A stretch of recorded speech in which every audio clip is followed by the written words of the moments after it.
Ngasi ki akhanaba live virtual program asida saruk yabiriba pumnamako ahanba maktada taram lokchari loinana ngasi June ki tarik manga World Environment Day ga akhoi Environment Day na lakpa matam sida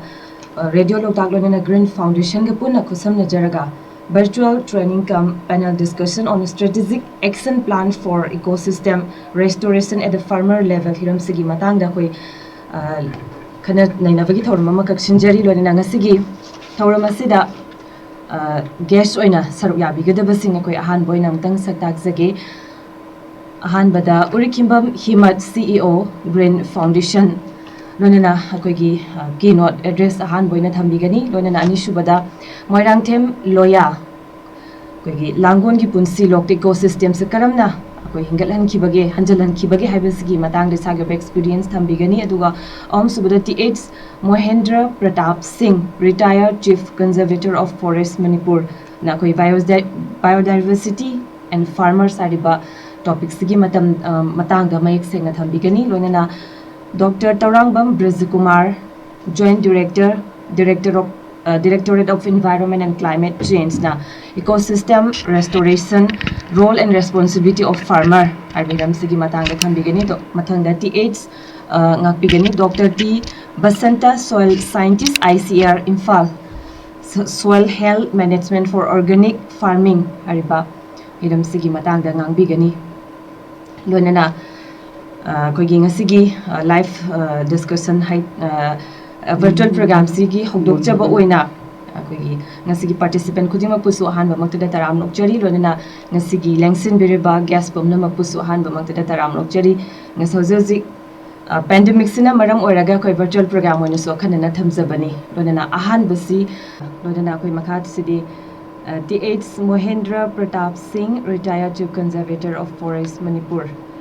Zagi koi biodiversity and farmer haibiram sigi matang do zagi kano mafam siga mari lenna zagi ko thambis. Thank you.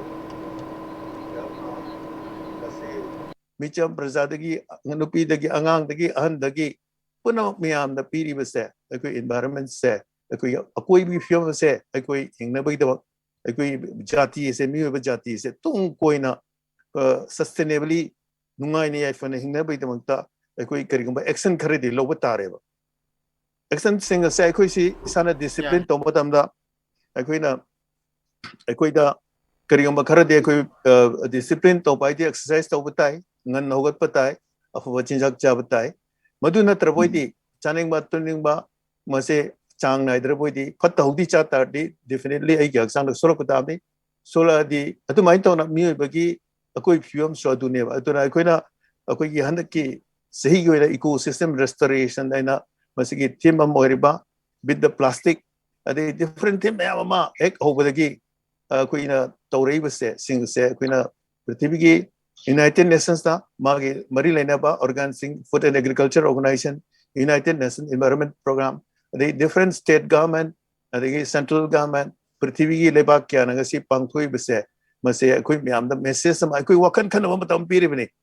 khana ba issue sing sing asi nei nari bismaina akoi na ngasi gi webinar toruna Manipur gi kachin kya da prithvi kachin kya da hoze ek hobadei ngarang dagi akoi gi masi myam discussion myam se masi hogram ne ba only thing karigi no erga fatta puding mak se aware erkanda karigi patri bado haibdo aware erkanda koi se fatta batabak to koi thingbang ngodrim ne ba ana nasi prithvi gi leiriba billions of people prithvi da leiriba praja sing se angak ko phangna climate ki emergency sak insang koi chaninga thaninga lerta ba water ki insecurity adi hoje covid-19 ki pandemic sina achauba new samaj achauba challenge ama akoida akoigi punsi mehing da chething ama chawum pibireba masi singya tai se akoigi ecosystem ase akoigi thanna thanda be yadrabneba akoi ecosystem indispensable lady thadok yadraba akoi marup amani akoigi kaino amani masi gi miam se akoi si fan ge thingna ge have tardi akoi bi film se akoi system miam se fan bam change ada moibu fazna thamba moibu ngak thokpa adagi mogi resourcing se sustainably adi forest ki to thoibo pochai myam ising lepak lehau masina mayam se फजना अखोइना मसे फजना preserve conserve sustainably use तौर मतमददी अखोइ से नुगाइबा पृथ्वी माइबो दोगने ने अना अखोइना अखोइगी हाना लेजरबा नेचुरल लैंडस्केप होजि अखोइना सिना लेरबा फॉर ऑक्सीजन समुद्र फियम से मसे कलन बतनतना अखोइना अखोइगी प्लानेट असिगी डिग्रेडेड और इकोसिस्टम मयामा समुद्र में मोचलेबा तुरेन में मोचलेबा फॉरेस्ट में अखोइ डिग्रेडेड होरेबा मसी मयाम से मसी सिंग से फन काना कांदा अखोइना कानबा मयाम से अखोइना रिस्टोर तौर कांदा अखोइ फसलक्तरबा अखोइ ngasiगी मणिपुरदा अखोइना मणिपुर लाबदा मणिपुर की चिंगी फियम फॉरेस्ट की फियम से असुकी मतिक फसलत्रे मसे असेंग वफम ने कना असे अखोइगी मांगदा अखोइ खुदिमन उरिबदे डाटा फिगर अदगी अमना अखोइगी मिटमंगना ngasiगी अखोइगी इम्फाल की तंपाक इम्फाल वैली सिदा लेरिबा सिंगी दा लेरमिबा सक्तम म्याम दो हुजिक सोक्सलेबा चेही खुदिंगी अखोइगी मई थारी असुकी मतिक अखोइ से उमंग वमंग से अखोइगी प्रजा सिंसिना ज्ञान तादबा हाइबा तारे लोइनमक नत्ते मियुई खरना फत्तबा मियुई खरना करिंबा मोइगी फत्तबा की वाखन का लोइन चथा मतमदा प्रजा मियामदा अखोइदा अचौबा अखोइना अखोइ फॉरेस्टिंग से अखोइ नुमाइजिंग की चिंगसांग अखोइगी लांगोल की अखोइ टीबी दो रिबा थांजिंग चिंगदा अदगी अखोइगी कोबुरु चिंगदा अदगी उखुल की जगहदा टेक्नोपॉल की जगहदा अखोइना उरिबा मियामदा इमामक्तदा अखोइ संगसंगना ऑन रियल टाइम दा अखोइ उबा फंगेबा मसी मियामसिना अखोइगी फॉरेस्ट से माना लौरिबा थौदांगसिना लेरमिबा उवपन वपन अखोइ उमंग वमंग मियामदो अखोइ मांगथरब तादि मै थादुना मांगथरब तादि मागी इकोलॉजिकल इकोसिस्टम दो डेफिनेटली मा फंक्शन तोबंगमोय इसिंग हपचन बंगमोय इसिंग अखोइ लेबा लेहो सेंगत बंगमोयबा अना सम डिग्रेड तौ तादि अना हाइरिबा मियाम से मसे अखोइगी हंदकी थीम्स रिस्टोर तोबा हानिगी फजना लेबना हाइना फगनबा फत्तबा लेबा मियामसिना अखोइना अखोइ पुनमंगना सरकार खतनतना प्रजा खुदिंगमना अंगांग खुदिंगमना अहन खुदिंगमना अखोइना अखोइगी एक्शन ना अखोइ थबंगना मोइसे अखोइ रेस्टोर तोबसिमा चंगे हैना अखोइगी United Nations ngasi pangthoi bato si program si event si अखोइ खममे अखोइना यूनाइटेड नेशंस ना ngasi 2021 दगी United Nations decade on ecosystem restoration हैना अखोइगी मसी 21 दगी ngasi दगी होरगा पाकिस्तान दा हंदकी world environment in Pakistan host oina pathoi ngasi se launch to hauran ecosystem restoration je 2021 daina 2030 bawa masi ki decade ama chei tara ama changna masi ki thabak ase akoi ki mahusa ki saktam ase restore to base ngasi de launch to hautre masi na karigino harga masi ecosystem mangan ba adi mangalam targa thingba taba adi amu mangal liba me amdo reverse to ba amu hana ecosystem do madu akoi hana ki fiam da halaknaba खरदंग ओरसु हन्नबा ngamnaba aduna prajada amadi nature da prakriti da ani makta kana pibirieba prithvi pumba world pumba ngasigi pakistan dagi horaga mase launch torga masigi program se launch torga pakistan se hoje khwai digi ona environmentally so overleba amane moigi mangrove agoi samudugi tummi chenba moham hoba pa sing ador restore torno moisi sarkar na honari ana prithvi gi joba issue moire 2021 दगिने 2030 बाउगी timeline से मसे अखोइना United Nations fix तौरिब से 21 देने 2030 बाउ तौरिब मसे मतम पीरिब से मसे मस्तेसा क्यामुक यामना सही तरा सिदा अखोइना टाइमलाइन अम थमिसे रेस्टोर तगदौने थमि बिजिन ताइबदि अखोइ फियम मसे असुकमदिक सुए अखोइ याम थुना थबुक पाइखत तब तारबदि अखोइगी पृथ्वी की ngasi लेब प्लैनेट अर्थ से मसे मी लेबदा लेबंग अमतारसु लेबदा असुकी मदिक वाबा असुकी मदिक अखोइ चेचिंग फंबा ग्रह म ओइग दोरिमेबा विदाउट असगी असुगम शक्ति लेबा सही तरह के रेस्टोरेशन प्रोग्राम्स ते असिना मसी योगदब ताडी नसे कोइना पृथ्वी न टारगेट पेरिस के एग्रीमेंट ता पृथ्वी की पेरिस के एग्रीमेंट ना क्लाइमेट टारगेट आइदी 2 डिग्री सेंटीग्रेड तगी हंदान गदबनी हैना अखोइ असाबगी चांग से सी हेंगलेब से 2 डिग्री सेंटीग्रेड मखा द थमगदबनी हैना पेरिस एग्रीमेंट यानखिबा मदुद लौखिबा पृथ्वी पुना लौखिबा अमदी सस्टेनेबल डेवलपमेंट गोल पृथ्वी दा लेरिबा मी खुदिमा लम खुदिमा की अखोइ मोइगी हिंजनबा आइदी अखोइगी मियुइबा मोइना इज्जत करियाउना फंगम थोप हक मैम फंगा sustainably development goal in United Nations मसीगी पांदम से फंग नबगीदमक्ता अचौब खुलाय पांद अखोई पांबई होगदरबनी अना अखोइना मसीदगी अखोइना खंगममे आइडिया अखोई मिपुम खुदिमना काचिन कुआदा पृथ्वी काचिन कुआदा ले मिपुम खुदिमना अखोई ngasiगी रेस्टोरेशन की चही तरागी मसे से अखोई पुनमना अखोई कन्न होनदना मसीगी पांदम सिंग से फंगनब अखोई पुनम होनब ताय अखोई पुनम योक्शन बताय अखोई पुनमंग खंगिनब ताय पुनम योबि ताय अना फंगिबा विज्ञान के डाटा दगी ngasi लंगबा एविडेंस मैम दगी अखोइना खंगे अखोई फॉरेस्ट लौरिबा थौदा अदगी फार्म लैंड अखोई लो व जगह सिंगना लौरिबा तगम थौदा अखोई तुरिल सिंगना लौरिबा थौदा अखोई समुद्र महासागर लौरिबा थौदांग सिंग से मसे सिंग से मसे अखोई फसना अखोई मसी थमनबि दंता अखोई मसीगी प्रोग्राम से ग्लोबल प्रोग्राम से अखोई पुनमना पाइकपदा योक्शन बा अदि मसी उमाई पाहनबदा अखोई पुनमकी इतौनी अदा मसे अखोइदा अचौबा opportunity में पीबीरे ngasiगी united nations decade on ecosystem restoration जिना अखोइगी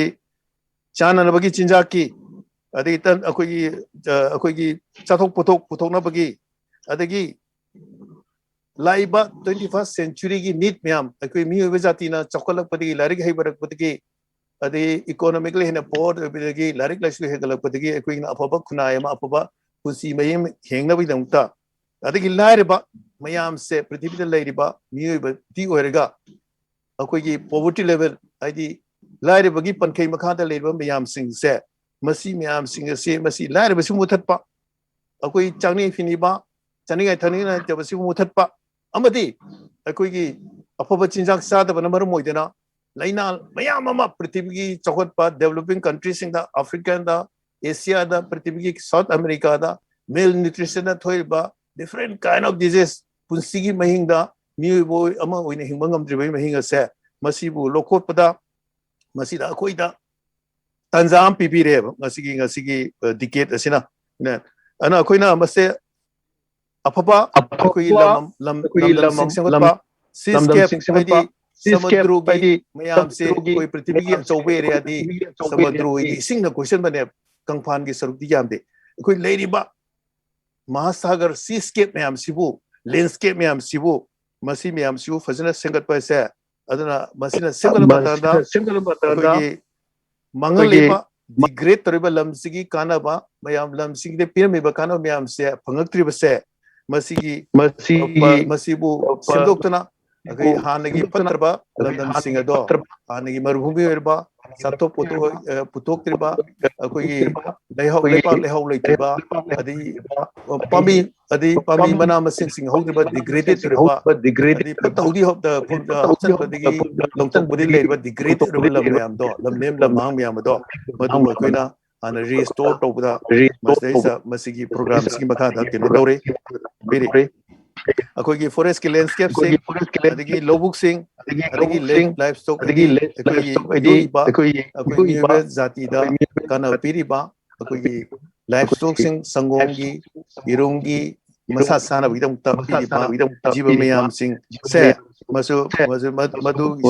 मधु फजना मोइना मसाफबा अदि स्टेबल लोइबा फिमा मथमकांदा नुंगाई रखदोइनेबा अना अखोइगी मदना अखोइने इकोसिस्टम सिना अखोइ लेरिबा महौसागी सिस्टम सिना माना पिरमिबा थौदांग मैम माना मियोबे समाजा इकोसिस्टम सर्विसेस मैम पिरमिबा ऑक्सीजन पिरमिबा डाइऑक्साइड ऑक्सीलिबा फत्तबा गैसेस मैम मान चुपसन बगमबा अदगी इसिंग अखोइगी अफबा इसिंग थंगना इसिंग मियोबे हिंबदा अफबा इसिंग चांगे मसिउ पिबिरमिबा अदगी अखोइगी पोलम पोचंग मैम अमा इकोसिस्टम दगी फंगिबा ngasi अखोइना फंगिबा मैम से इकोसिस्टम दगी लेबाक दगी लेहाउ दगी इसिंग दगी समुद्र दगी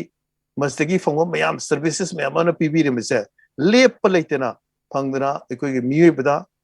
खुनाइदा नुंगाइबा पुंसी मेहिंगमा चौकपा नुंगाइबा याइफबा अनाय लेतबा अवाना लेतबा केनो पांदमा फंगनबगी दमतनेबा अखोइना ब्रांडन पिरबदा पृथ्वी की फार्म लैंड हाइबदी अखोइ लम अखोइ पोचै महि मरोंग थादना लेरिबा लमदम से हुजिक लेरिबा फार्म लैंड सिंग से मसे यामबा सरुक ओम तोपुइ सरुक ओमदी मोइसे डिग्रेडेड ओइग्रेबा adagi amuk akoigi inland wetland naidi akoigi lamnam sida ba lokta kumba pumlen kumba mayam ecopark kumba mayam inland wetland mayam se mase akoigi 87% di 1700 tagi akoi se mangkhre ba samada akoigi prithvi gi kachin kya daleba inland wetland kono mena manipur su manipur uriba akoi lokta pat pumlen pat ecopark ade koi dum pat sing film se akoi waito pat ki film kamain tawri akoi purom pat akoi gi somda akoi gi keno rom da leriba pat si film kamain tawri ge ba yaral pat ki ana ching da leriba pat myang gi film kamain tawri ge ba ana main tawtana prithvi gi inland da leba wetland pat cho chama da marfuri tareti 187% di 1700 tagi nga si bawda mangkhre ana muina loriba thodang si akoi na muina piriba thangjing nga khatna tiba muina akoi ecosystem haibiri akoi climate ki moderate tawda lamphel pan ising lori matamda nambul turel legi haijarak pa ising duna imphal sahar da ising thumam ga dawdo mana samu sangi upusi changjal laga lamphel le ising do store tor thame aduga hayeng ningtham tha matamda tamna nambul turel ji chelal le na atap atata kham leitana afoba ising maduda thoiba pothok akoi inga gi pothok tharoi ne chingba mayam do moi mayam do ising gi chaw ma control tawre pothok mayam ma kana pireba plus magi lamphel lei thuraiba manil gi sak duna akoi gi infal gi akoi gi valley edi maru in infal town sireza climate se akoi hawanuk se ingba sabai se moderate toroga yamna nungaiba air condition type of climate ama leiramne ba koina sehi khrimeta koina ngang wani metamda ngasidi akoi loyana kaliba langol gi film ko main towi koina angang wari metamda koina royal bengal tiger se langol sida leiramne koi langul sida akoi matamda uning tho horme lehaw leisang horbe ngasidi kari hawrge matam amada koina wari yoina koi tab fangai akoi photo da phangwe adi wari yoina natraga lari koina sarkar gi document kharada akang ai singna oza tabibra oza mahendra oza akoigi makha taba schedule su myam leibi bani oza se horan conclusion da so mungangi badawina mathangi kenodam khudong jaw bijage oza oro bi hade ko conclusion da thambi oza gi wafam da oza na roi bida su conclusion da oza thambi ga dongni na koi matam no is right ana ai lotion ge hoi oza ana usiki thank you ana usiki ai gi se pot se message se akoi gi maruina akoi gi farmland da su haibnina akoi ngasi leriba akoi lepak lehau singa se akoi na sukimate ai minute mari manga lobi ai ko hoi yari ge kitang oza tension biro haidi oza gi matam se minute 15 minutes thamani na ko adugi keno de henjara pa gi na haizaba ai wind up toge hoi ai usiki gi point to thambaga ai wind up toge okay ai koina usiki ai last point ta brief overview pizaraga usi aina lagse ga drip se usiki akoi gi leiriba akoi gi suki mate chokpa pama hena pochai production pamina koina nitrogenous fertilizer chemical fertilizer myam change sinama tamda akoi gi poching senga sidi akoi lepa lehok sing jipsum combine tori ge ba makha da leba soil micro horen akoi ozaba santana doctor basantana sio pasant tapre kani ana aina just end point analysis boina aina akoi gi environment ki film se sukumati agricultural land se sukumati sokreba water gi holding capacity handare poisonous wera adagi magi keno siloereba ana aina roi bada ngasi gi siumba numit siam nuai sukumati nuai ngasi gi piriba topic ngasi gi siga akoi gi dr Braja Kumar Jiobiri kena khangba haiba akoi dr Basanta sio moi de su tarakani ai roi bada ngasi miamda ngasi Jiobiri panongta akoi ngasi gi environment dena akoi manipur su amadi prithvi malem asibu hena nungai ba wana leitaba nungai be pano mipung kudimana egalitarian manaba kunai mo organ nungai be ba chokat ba malem ma prithvi ma leiba mo oibo eresuno aina si hajara puna ko aina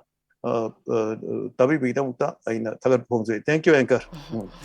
thagachari oza binarane haibir TH Mohendra Pratap Singh, retired Chief Conservator of Forest Manipur. oza biodiversity and farmer hiram sigi topic sigi maram da yam mek sengna thambi ki damak da oza bo amuka na thagat chari oza ki damak da loina makha tarak pasidi oza koi Dr. Torangbam Brajakumar, Joint Director, Directorate of Environment and Climate Change. Ozagi ngangbi gadaba topics ecosystem restoration, roles and responsibility of farmer hariba topics sigi matang dani ozagi topics sigi mari laina ya marik chumbo afam thambi gani oza. Thank you, respected Tamu Mahendra Pratap, respected Basanta, Dr. Basanta, respected Himat, amadi tabi mayam khudimapu club subsan jaragai na ikai kunu chari. World Environment Day yamna important oiba yamaru oiba numit ama haitare aikoida sahi amada ngom katang lakpa tarung masung aikoidi nunti pangthokpa yaba dugma thoroma oina khanjaba dugma numit ama haitare World Environment Day tongwande pradamju yam phajana haibi khre juda wa karamaina tongwa kamai hoglokpa habda handaki 1974 dagina ngasi phawba sahi kuding pangthoga lakpa sigi manungda yamna phajana aikoina kaitare aikoina important oina luxury ba akoigi theme galoina laiba handak chahigi World Environment Day si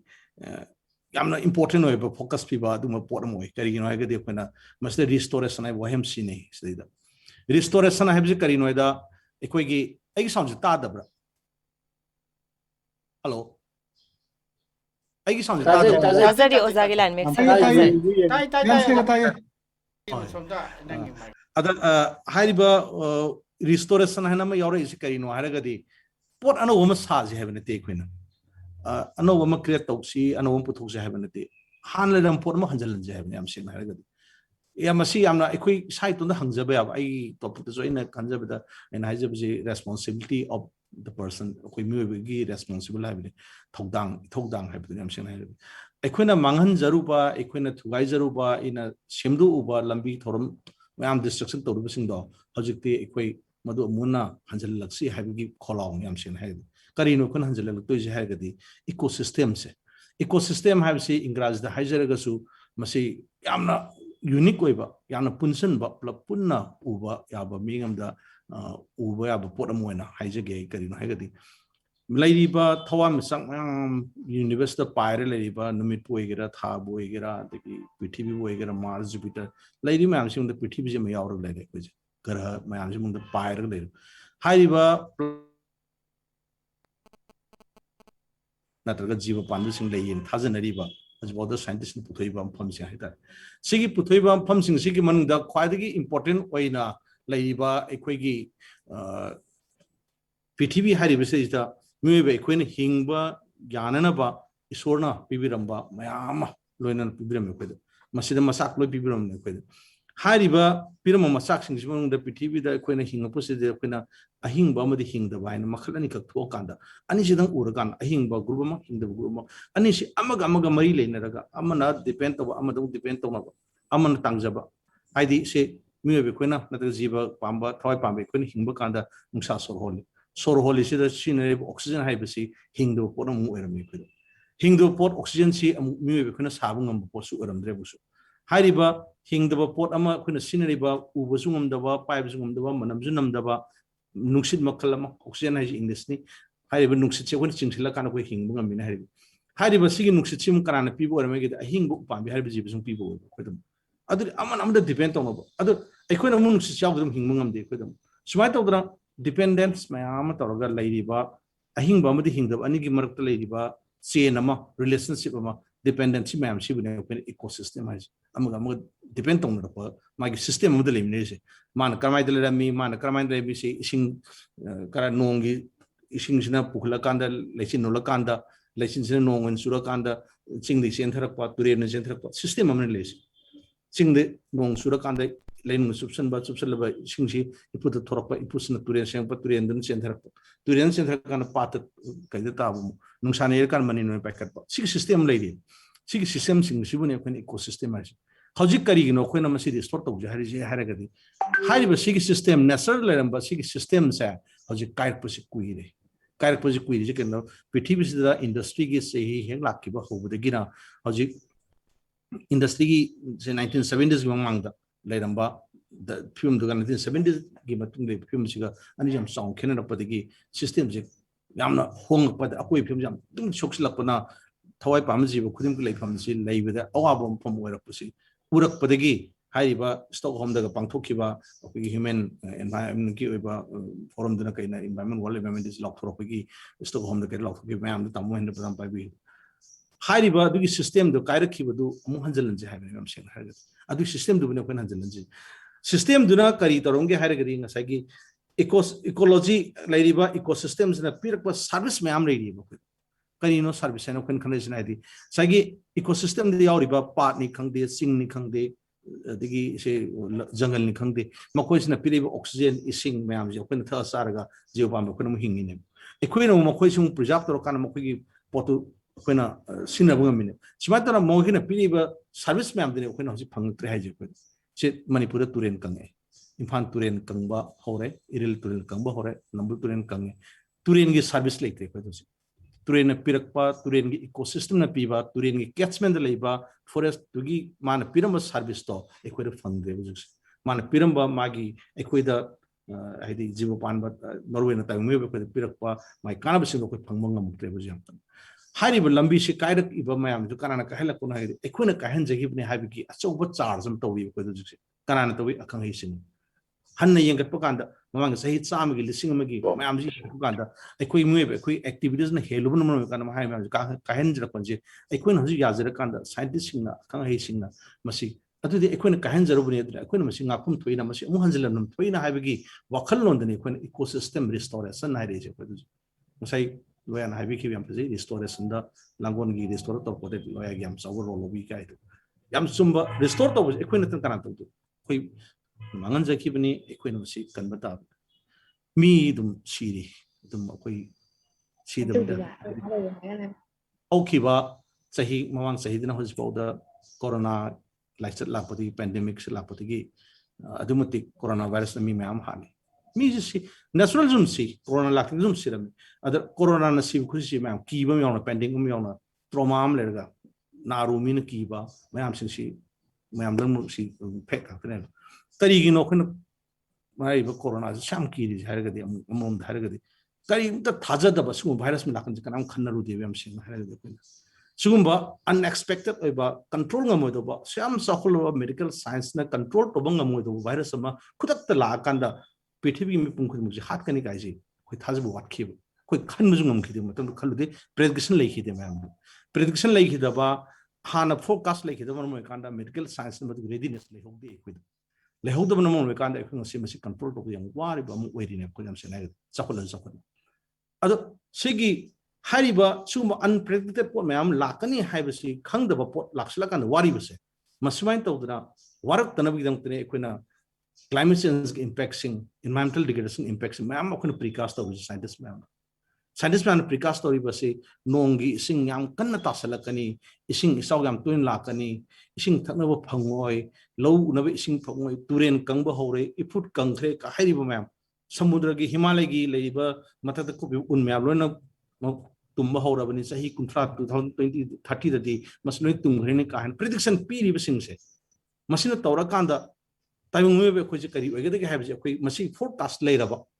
environmental prediction climate change के ऊपर prediction मैं आम सिंग से लेना कहीं गुम्बा Ikauna preparedness तो हो रहा कहीं गुम्बा इकोना मशीन के readiness में ले हो रहा आई अमगी प्रजा अमगी अंदर दायित्व लेना इन थबक तो हो रहा तुंगी सुरुंगी तो इन मशीन की protection थबक तो हो रहा गति आई जित तुंगी युम्बीरन तुंगी लाइबा generation आई जो अंगाव में सो है कहीं करी गुम्बा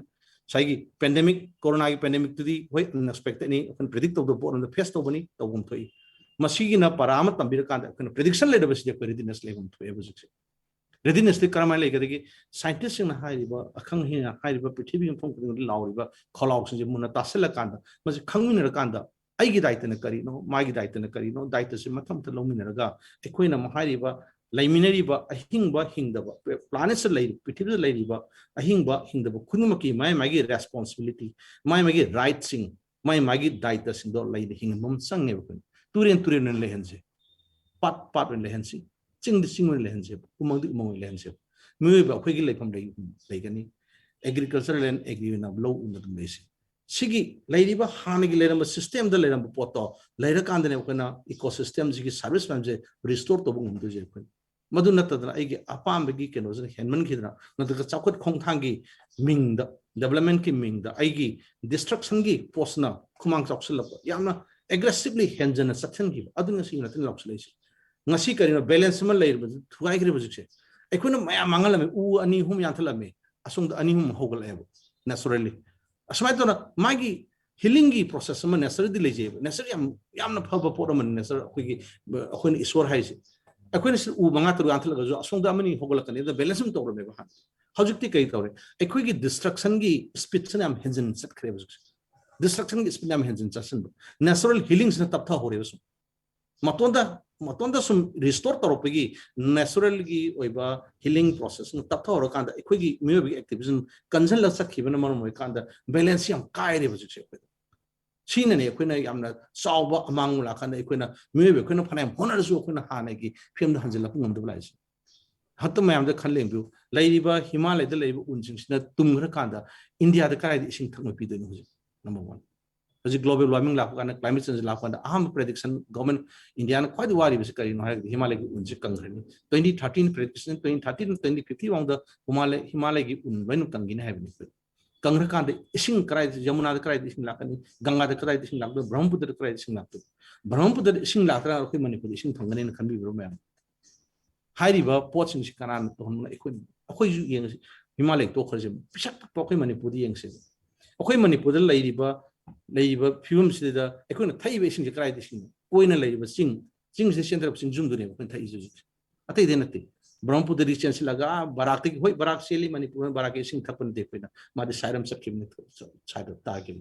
ekona thai be sing si ukul la taba nong duna sing zum oina subsila kanda ipur da thorok ising duna imphal liba da thorok natragana iril liba da thorok thawali liba da thorok natragana se kangsup tabe ising duna ma singjum moina thora kan iputi thora kan nangu turen thora kan madugi ising singa lokta ta ke da tar kan la smaina thaksabe ising na ko hojik impan turangi maru da ko hoji kangre iput loin kangsile samagi iput sami mong de iput nipun fe kangre hoji akoi scientific studies da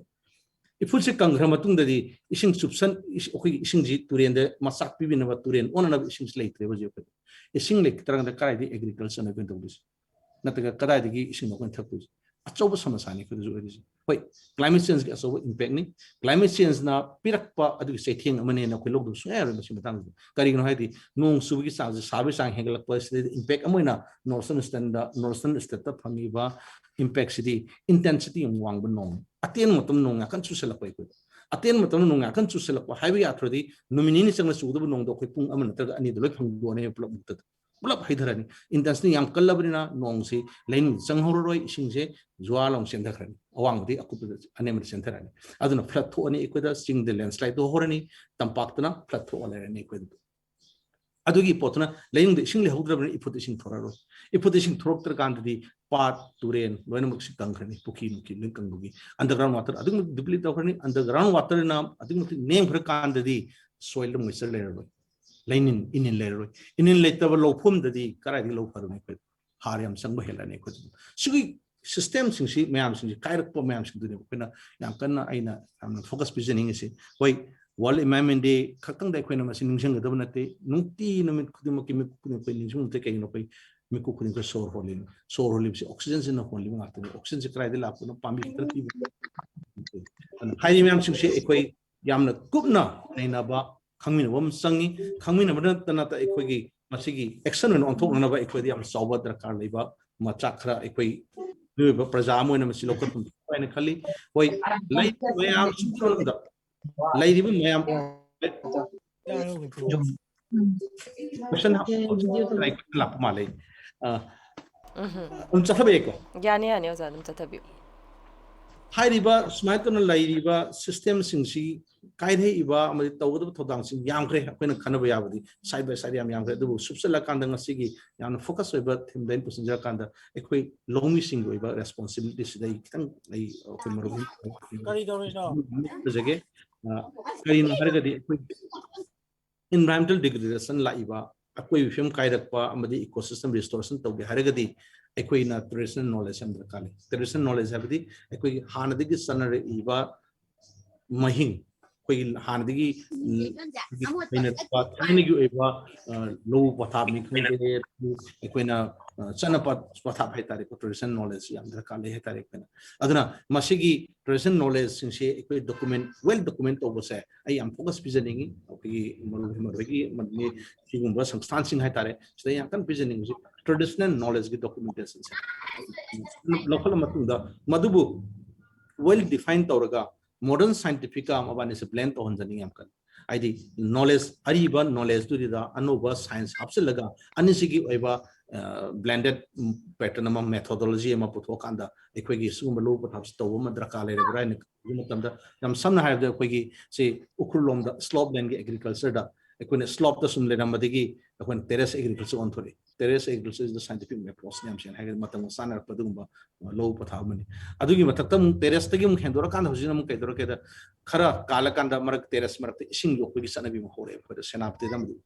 C totally modern approach ने कोना तबुदबु थाइने लो पथाप तुम सथरी मु Sumana modern कम scientific traditional कम modern approach में याम blend तो वमा याम दरकार ले brain खाली अगी से एकोइना तंपाकी लो उबदसु हरे तंपाकी लो उब कांदा एकोइना लाइरिबा इसिंगी पैटर्न से वारा अब्रेना कोई रेनफेड एग्रीकल्चर नि नोंग सुरग लो उदेनी नोंग सुरग लो उदेनी कोई नोंग सुरग लो उबगी मतम से एकोइन नोंगी लाइब इसिंग जे करमान लोकसल लोगदगी हाबजे एगी जगह लोकसल लोंग पैटर्न जे संग्रस याम दरकार ले ब्रेन कले कमाइना एगी लोखम जिना सब परी मरगदी परी दुगी मतों दैना 10 by 10 फीट कुमगी टेक मसाम तंग फुकी मसाम तंग डेडिकेट तौतो मद इसिंग लोकसल थंबगी कानाबा एगी लोबो या ब्रेन खले वखंदा नत्रगना नाकंदा करीदा अखोगी लमहांगुम लेरगदी म तोखोगे इनिन खर लामन पुकी तौबदस कशु काइदी इनिन लापदिन फिरम द कालेरिसे सिबुदे अखोगी वरन बसंतन जो याम कन्ना हाइबिरकने खले सोइल मॉइस्चर की मतंग से सोइल द मॉइस्चर लेहनबा अंडरग्राउंड मॉइस्चर लेहनबा जो याम कन्ना मसिम दर काले ब्राइन खन बाइतारे अदना इरिगेशन की पैटर्न सी होय टोटली गवर्नमेंट की रेस्पॉन्सिबिलिटी ने इरिगेशन प्रॉपर इरिगेशन पी है बिजली गवर्नमेंट की फैसिलिटीज पे बिजली गवर्नमेंट की मथौक दांग होइगनी ना आई खंदी खली तौरी मसुंग प्रजा इक्विन सु तो वे आबा हम ले हाय बतारे लौमी ने कोई गवर्नमेंट की गायरोगदी लो उबा है बिजली मतम गाय बेदबनी ना अदना सही वाटर सोर्स लाइबा अखोगी हजिक सी साइंटिफिक द बेस तौर कांदा इक्विना predict तौरी बसी climate change the base of kan predict तौरी बसी करम मखल prediction हार गदी नोंग सुबी पैटर्न हम सौ होंग कनी है करमाइन होंग कनी नोंग जु थाइन खंग रिबा जून जुलाई अगस्त सितंबर है थामरी से मिसन नोंग सी याम कन सुरु बै मा हाना फंग चांदे हंदरानी मा से मागी मतम से नोंग सी फंग चांदे हंदरकनी तरुंग मसु मदन शिफ्ट तौ थोरा कांदा ख थेंगथना अक्टोबर सितंबर दाइ द सथर नोंग से अदना नोंग सी थेंगथना सत सुथगरगनी होगी अदुगा ममांगदा अखोगी मार्च अप्रैल की साइड फंग नोंग से याम हंदरानी सुम तम तम हंदरानी अदुगा विंटर की नोंग से हेन हेगलानी हाइबगी प्रेडिक्शन में मैम खंगबिरो लोमी प्रजा सिंह खंगम थोपा प्रजा मोइन अखोना खंगम थोपा तारे अदु एगदी अखोना मतम दुर लाकपदा इसिंग यामना लिमिट ओइबा मतम मफम द थागदुबा क्रॉप्स की पैटर्न से खनबम संगे अखोना मरु मरांग से अखोना इसिंग याम लिकप जगह थाबे आबा अदु मरु मरांग अखोना सेलेक्शन तौम संगे क्रॉप पैटर्न आइडेंटिफिकेशन तौबा सेलेक्शन तौबा अदु मतुना आइना क्रॉप जो खलगा थाबम संगे हातारे नतदना अखोना थाइनदगी सुरपा जुनदगी नोंग सुबगी हिंसाबता अखोना लोमिजन क्रॉप से खलग लेरोगदी इसिंग फंगनै अदु सीबीआई हाइबा गुंबा अदुगी पैटर्न से चेंज तौबा ताबा अखोना विंटर क्रॉप दा सुमारे विंटर क्रॉप दा याम सेना हाइदे अखोना रेनफॉल डिफिसिट से याम चाव ले rainfall is even 72% rainfall deficit winter to fungi mamangi winter have the February March April size 72% deficit phang ba have say almost nong su the woman ko aduna nong su hidaba mamang sahi ani nong su hidaba handak sahi sing wa de ni ko kaino nong su zero su leinung di sing le ramu de ni nong su rupai surface su rupai tong su leinung di sing le tabna in le de ni aduna segi port se sahi mamang sahi ani nong su khidro ga di handak nong su zero ga su ma le hau phobung moi ko सिगी pots ने अखोने मुन ख नोंगी patterns ने अखोने याम कन्ना होंगप्र मसिमा संगे तारे कोदा अदुना अदिगे मु इथै लोखोंग लाखबगी कैट्समैन हाने खंगलिबा इथै लोखोंग हौरफम जगा द लैरिबा उसिंग द मदु दंगदि यारिंग प्रोटेक्ट तोबि मदु ख्वादिगे लुबा जगा ने खोइ इसिंग हौरफम हाइता इसिंगी लाइबा सेंथर खुंगी लाइबा कैट्समैन एरियास मिदि मदु तंगाइ फंदना खुंगी लेरगना खुंगी अखोगी निंथौगुंबा नतगना खुंगी प्रधान गुंबा नत खुंगी so sanction madum tadi madu reserve to no thambiu protect to view edi yaraga di sanctuary lock to have ni am sin hagadi water source ke area sin sa mas sanctuary lock to kana madu government ki site ke su as well as community site is madu community reserve area or government reserve area when thambi ga do totally protect area when thambi ga do madu untouched thambi akhoi u tharu bi darkar ite akhoi manipur u thabagi ai darkar thwen leite u di matun hogjabani akhoi protect to bi ragadi ma kalaga thambi ragadi matun hogjabani akhoi manipur le hawga thojagani aduna catchment area ki protections ma tangai padra every village khungang khudima ki mas tangai phadaba pangkat piu khun khudima ki yaragadi lomi marup thambiu lomi marup ki oina tangai phada punjalaga catchment area gi protection ma tobiu water harvesting da farm pond jima yaragadi masi jana tobi farm pond habidi khaijana ga farm pond so lingbi kaigumba low se lowpham lowrok jaga pari yankhai lebe jaga amada pari ahum mari dang pukhi thamba kanda pari yankhai du kana phangdoi kaino madi ising sti leinung da sale leinung da magi irrigation underground water recharge to kanda magi surface to ina magi inin haigale aduna phale ai tar aduna farm pond gi adigi micro water set ki policy program si village level da mase paikhat pegi tangai phadaba mase lebrain khali aduga crop pattern change gi dei saju panja khre madu madi akoi tawdasu yaroi ina khali akoi wakhanda aduga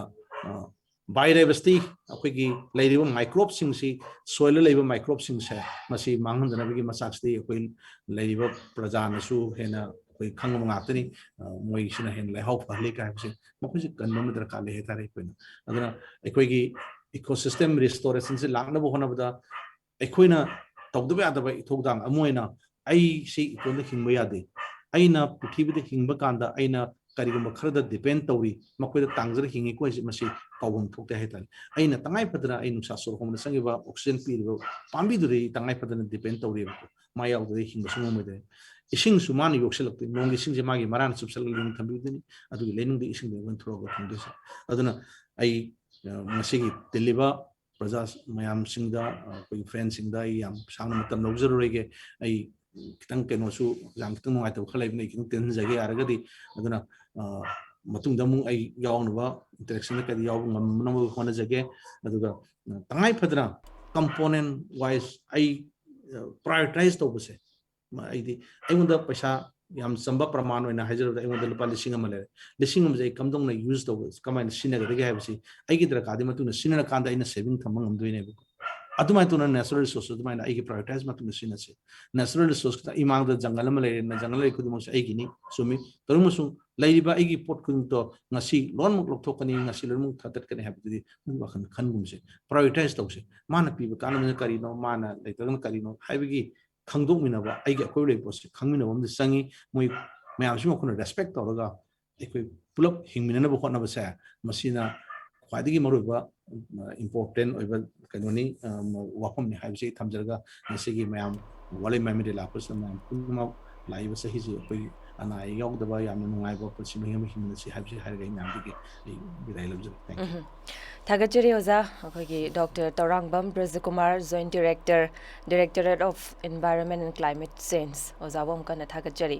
lonna koi ngasigi koigi live virtual program asira saruk yabiriba participants sing na koi question hangbining ba leiraga so koi matam soidana pijarakani aduna question sing se note option biraga thambiu haibasi mong mangjong na participants sing gi mafam dang tang khangan jage loina na koigi mathangda muk Dr. T. Basanta Soil Scientist ICR Imphal koigi ngangbi gadaba topic na soil health management for organic farming hariba topic asene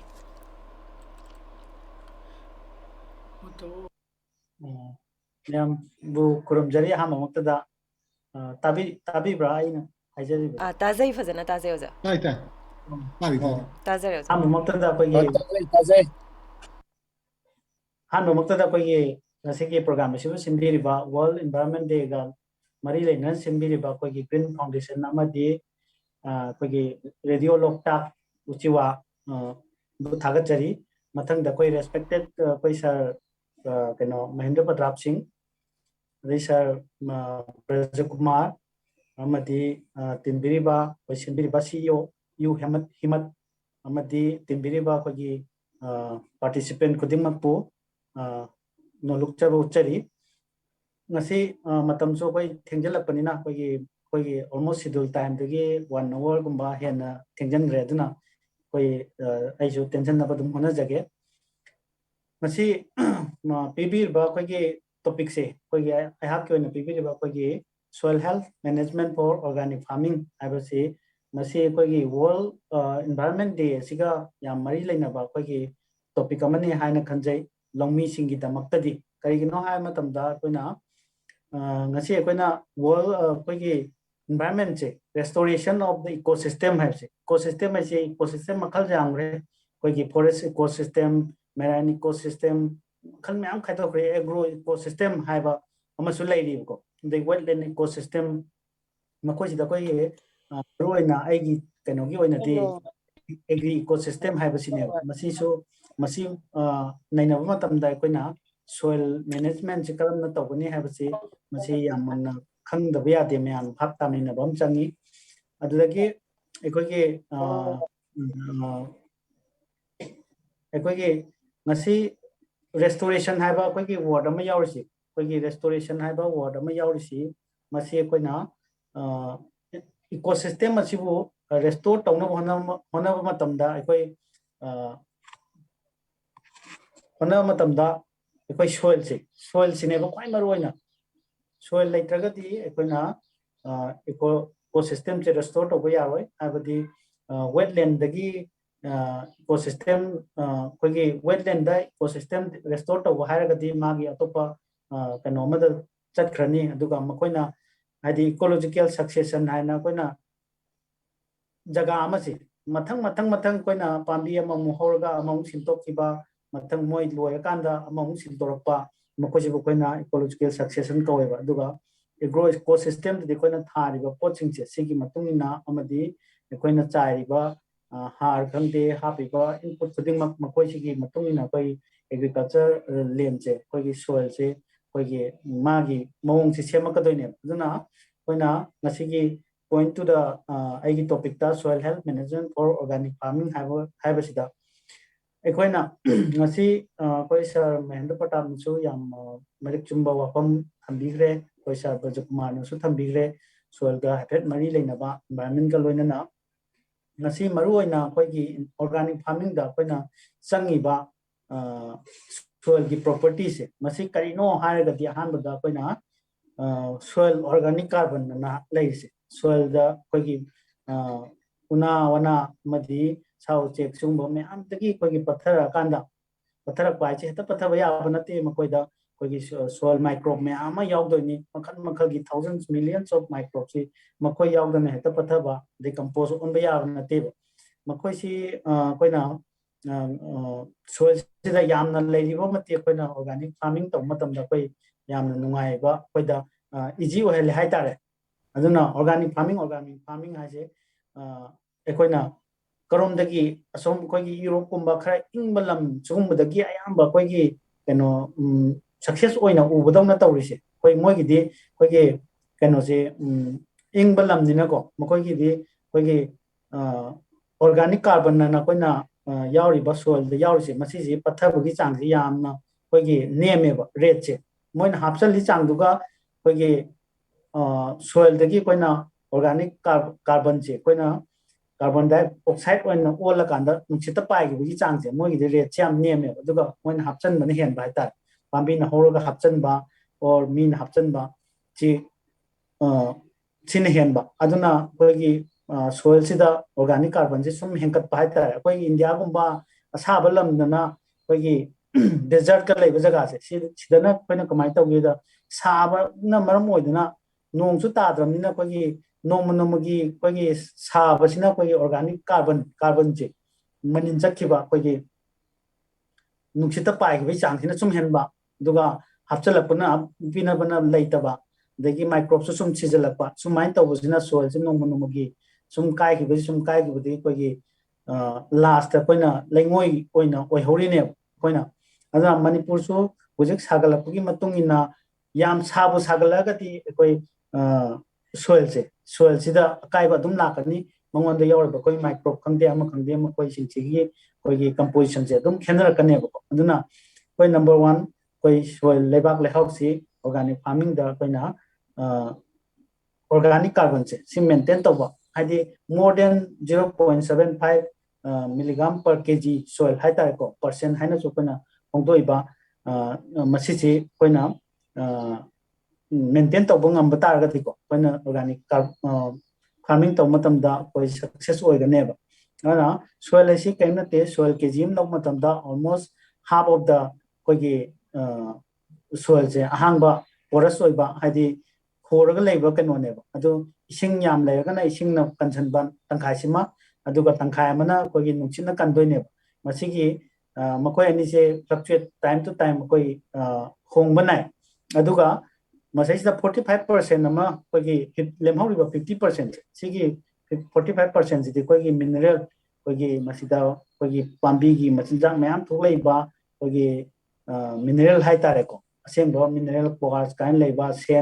Sen particle से कोई mineral मखलम ने सेन दा कोई लंटिक lung बका यावरि बा कोई नुंगो काना कोई हाइदो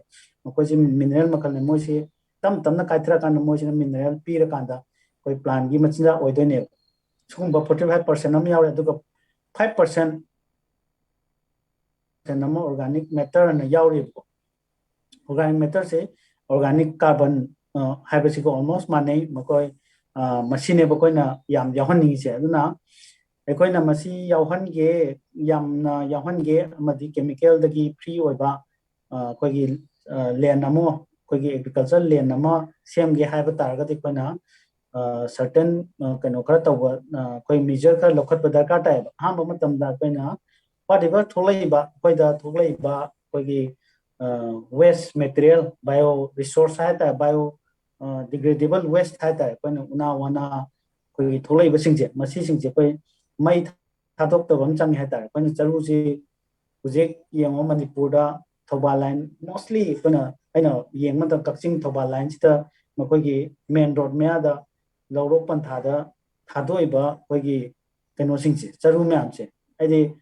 नोंग फादोक चत मतमदा अदुकी मतिक आइगोंदा नुंगाइतबा फावेबा हेक्ता कोगी मथक्ता चलिबा तारा फोबा मकोगी चागलकपगी मनिन दुना मीना थाबगी मनिन मथक्की चरा फोबा कोगी केबल वायर सिंग दो अदुबो तत पे यावरमे अदुना कोगी अदु मांगहन बचे कोदी यामना नुंगाइत फावे मसी गुंबसे यागे कमायना मांगहल लोइसिगे ना कोइना लौमी सिंग खनबी गदमने अना कोगी थोलक प कनो सिंगजे कोगी महिक मतंग यामना चेनगिबा कोगी तिन लेना तिना याम तागिबा कोगी लौगुंबा अदगी मही मरुंग एनी मही मरुंग हाइ तारे को मकोई बुदी कोइना पैसा लग मई थादोपदा कोइदा कानब लै हाबदी मकोगी मरुमना चिंबा सिंदो मई थादोक पिगदमने तबदबु करिसु अखोगी लेना अदुंब तागिदबा कोगी चरुगुंबा सुगुंबा सिटी आगे कोगी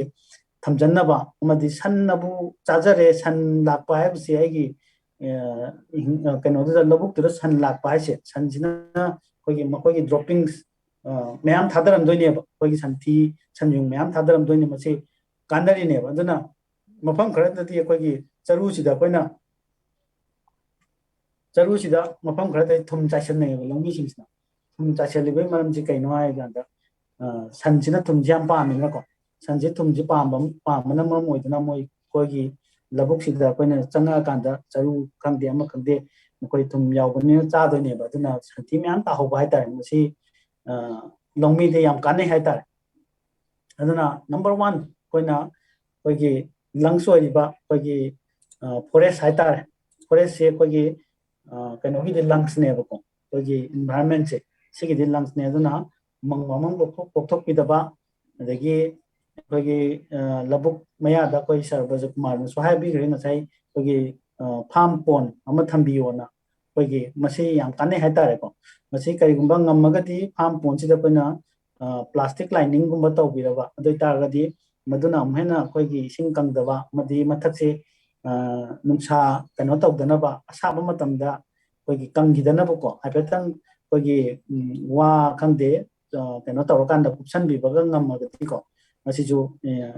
याम कानाबा कोगी कनो मने हादि सारपो मतमदा मनिन से लोइ चखिदोइने अदुना सोइल की मॉइस्चर से मेंटेन तौद्रगदी कोइना लेबाकता यावरबा कोगी कानरबा कोगी माइक्रोब सिंचे मसि सोइल मॉइस्चर यावद्रगदी मोइसे लोइ सिगिनेबको अदुना यारिकै इनिल थंबा कोगी कनो सिदा हादि चोली मालिबा कितंग मॉइस्चर से अराउंड 20-30% से यावरगदी कोई लेबाक से अफबा मखल की लेबाक ओहली तबदबु मरक्ता कोई ना चोली माली न थंबा हायरगा कोई ना चिंजिंदा कोई कालेंदा लो खुदोपा खुदोपा तवरिसे मसी खुदोपा दी दरकार ताई हैबदी मसी मैं आना याम तोइन हंगबा कोई कनो मले मसी याम अन्न खुदोगा तोइन फोइरी मति मंगोंदा यावरबो ऑर्गेनिक कार्बन से मसाय आइना हाजगिबो ऑर्गेनिक कार्बन से मासी नुंसाना मम ओरेगा कोई मासी खरा हंधनबगी मचाक्ति ओय तबदबु खोइदोंगन खोयोबोसिना कमाय तवी कोइना नुंसा मदि नुंसित मसी नुंसा सिना यैरा कांदा कोई हाना लेबाक त यावरबो मचिनजाक मैम से मसी से थादोकपा ngamdana लेरंबो मचिनजाक सिंगे कोइना नुंसा दना यैरा कांदा मोसे मिनरलाइज तौबा हैना कोई मचिनजाक सिंग थादोकपा ngamहले दना फॉर एग्जांपल कोइना फार्म तौ द ngairiba कोई लेबाक सिदा कोइना नौना हानबा चही दा कोइना बाली दा पोत चै थाव मतमदा कया फबा यौरो नेक्स्ट सीजन दा फगलकनेबा मदो कोइ मिनरलाइज तौबा नुंसा नुंसा सिना कोई लेबाक सिदगी मचिनजा थोहलकांदा कोई मिनरलाइज तौहलिनेबको अदुगा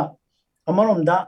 यामना मयामदा अइना हाजनिंबा फार्मर मयामदा यामना हाजनिंबा हाइतारे अदुम ama hairagadi koina organic farming tau matamda koina leibak lehauje koina test tauba haina soil kogi laboratory test tauda magi leibak lehauje koina yam chang wangna phangi phai haina haibase ada test phangjaraga su magi physical condition haibam lei magi pai bada kogi swai laubra kanbra kalla kanda koina kalla kanda test tau matamda npk कोई मागी मचिनजाक सिंगी यामदि फंगबा लेहाउ लेरे दि हायबा तबदबु कोई मागी physical condition मरा चनबकी कोई home लाहनबा सुंबस याउद्रगदि कोई लेबाक से फर्टाइल को होया देबको नि फर्टिलिटी से होम थोंग लई अहा ममतम कोई फिजिकल फर्टिलिटी हैना कोई होजकी लेहाउ लेबा लेतबा कोई लेबाक से फ्रोम काइबम चंगेबको लेहाउ सिदि कोइना केनो हाप कंपोस्ट हापनी खंदे अमा हापनी खंदे हाप याएबा तबदबु कोइना हाम मतमदा एकोगी लेबाक सिगी स्ट्रक्चर से मागी फिजिकल कंडीशन सिनेबन नंबर 1 कोइना चंगी से अदुना समना हायरबदा यंगबियो कोगी तंपाक्ता लेबा कोगी लेबाक से कल्ले दिनको खर कल्ले एक्सेप्ट तुरिन मपांदा तारेबा कोगी लेंगोय ताबा जगह सिनतना तोप जगह ददि खर कल्ले कन्बा मसी कोइना मैनिपुलेट कोइना तुगाइना बखना मतमदा याम वाबनिना मसिना कोगी लोक संगामा तुगाइना बखना मतमदा मग चंगबा एनर्जी दो तनबदगी लो कोइनादबा अदगी इसिंग लेतबगा अदुगा अनिदु पाबदगी हेंजांग नापि थादबसुना अयाम ओइरेबको अदुना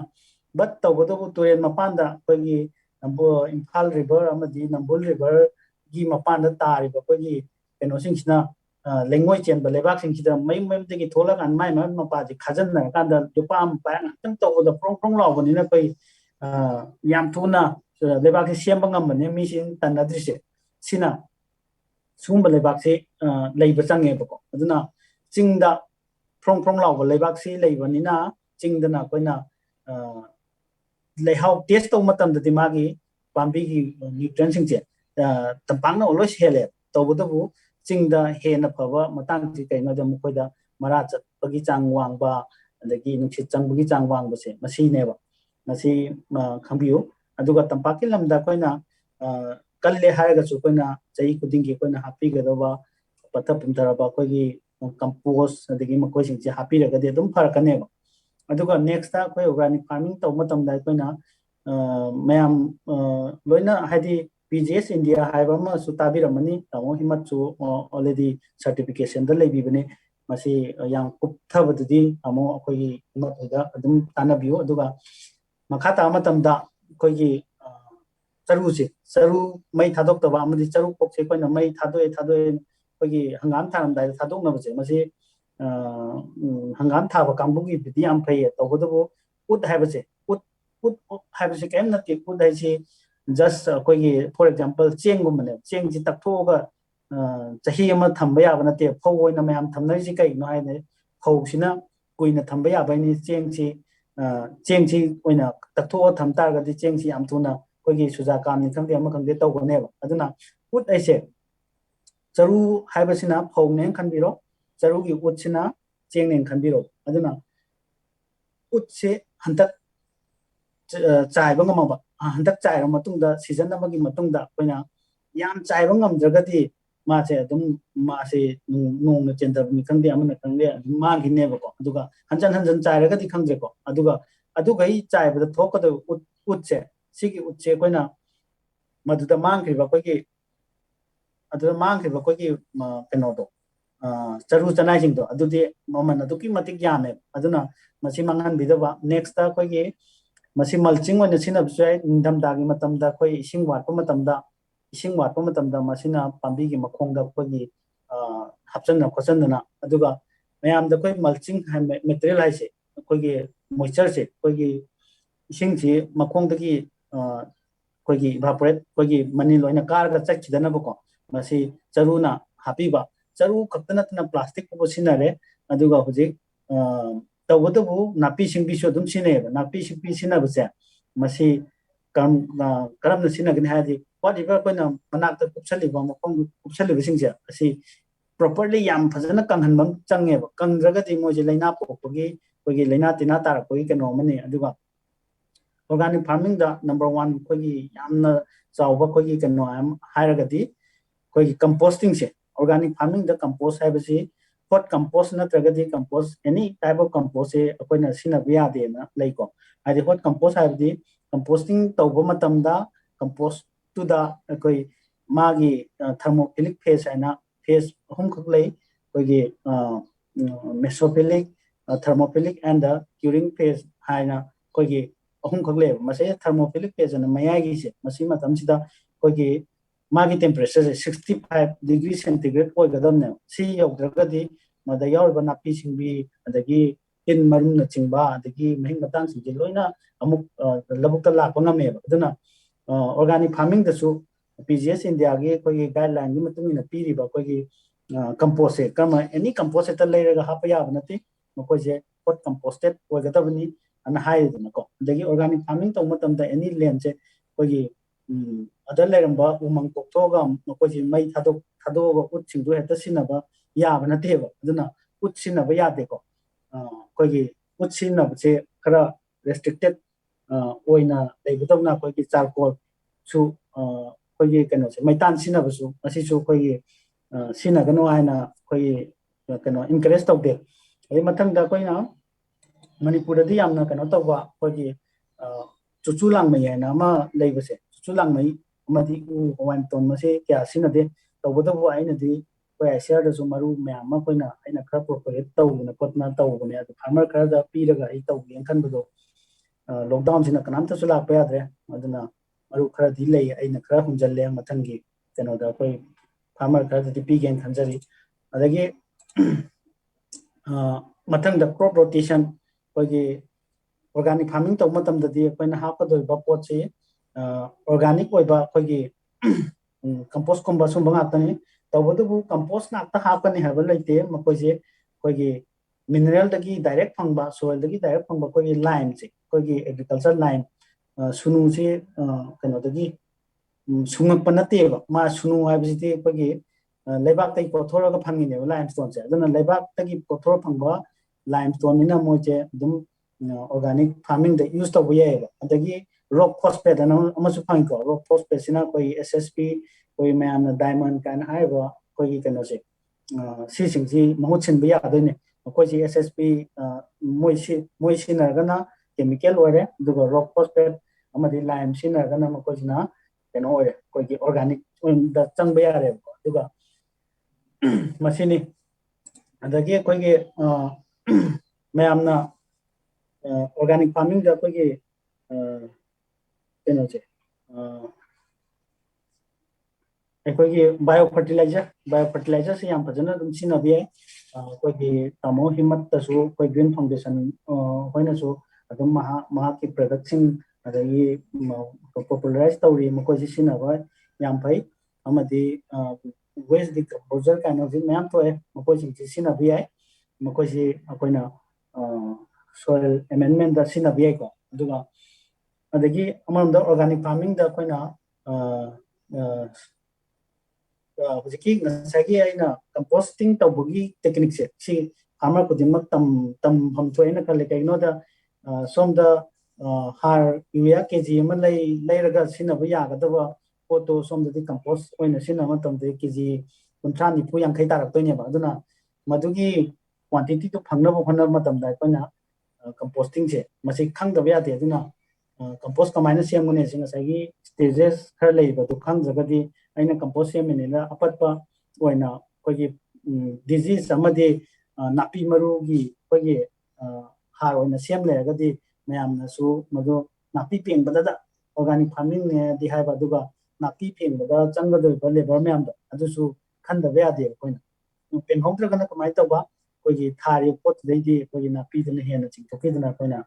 mahima ta saw ta ba ta summa su lei ba dana dagi kano kogi bami compost semba bami compost se koi pajana dum sem bi ai kogi hojikti yam lai na check chan da bida koina lupa lising ani piwa kogi tarpaulin HDPE kano haina sit haina masina semba put trying to sangba put mari pakpa kogi kano se kogi magi compost sem na khaw se masi lupa lising ani pi online Amazon da sum phangi masi ama thambiraba aduga ꯑꯩꯈꯣꯏꯒꯤ ꯌꯨꯝꯒꯤ ꯈꯤꯇꯪ ꯃꯅꯤꯡ ꯑꯣꯏꯕ ꯑꯩꯈꯣꯏꯒꯤ ꯅꯨꯡꯁꯤꯠꯅ ꯑꯩꯈꯣꯏꯗꯣꯝꯗ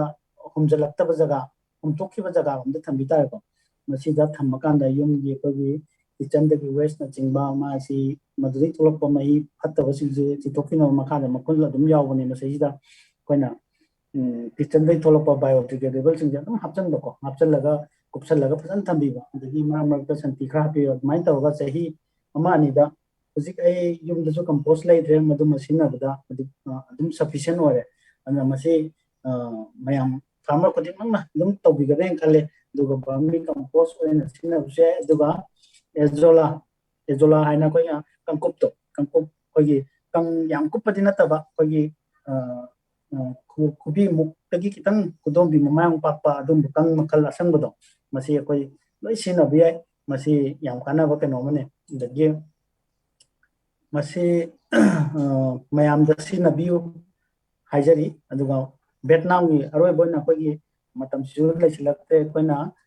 Vietnam war ꯊꯣꯛꯄ ꯃꯇꯝꯗ ꯑꯩꯈꯣꯏꯅ ꯚꯦꯠꯅꯥꯝꯁꯦ ꯔꯥꯏꯁ ꯄ꯭ꯔꯗꯛꯁꯟ ꯑꯩꯈꯣꯏꯒꯤ ꯌꯥꯝꯅ ꯂꯩꯕ ꯖꯒꯥ ꯑꯃꯅꯦ ꯆꯍꯤ ꯑꯗꯨ ꯃꯇꯝꯗꯨꯗ ꯑꯩꯈꯣꯏꯅ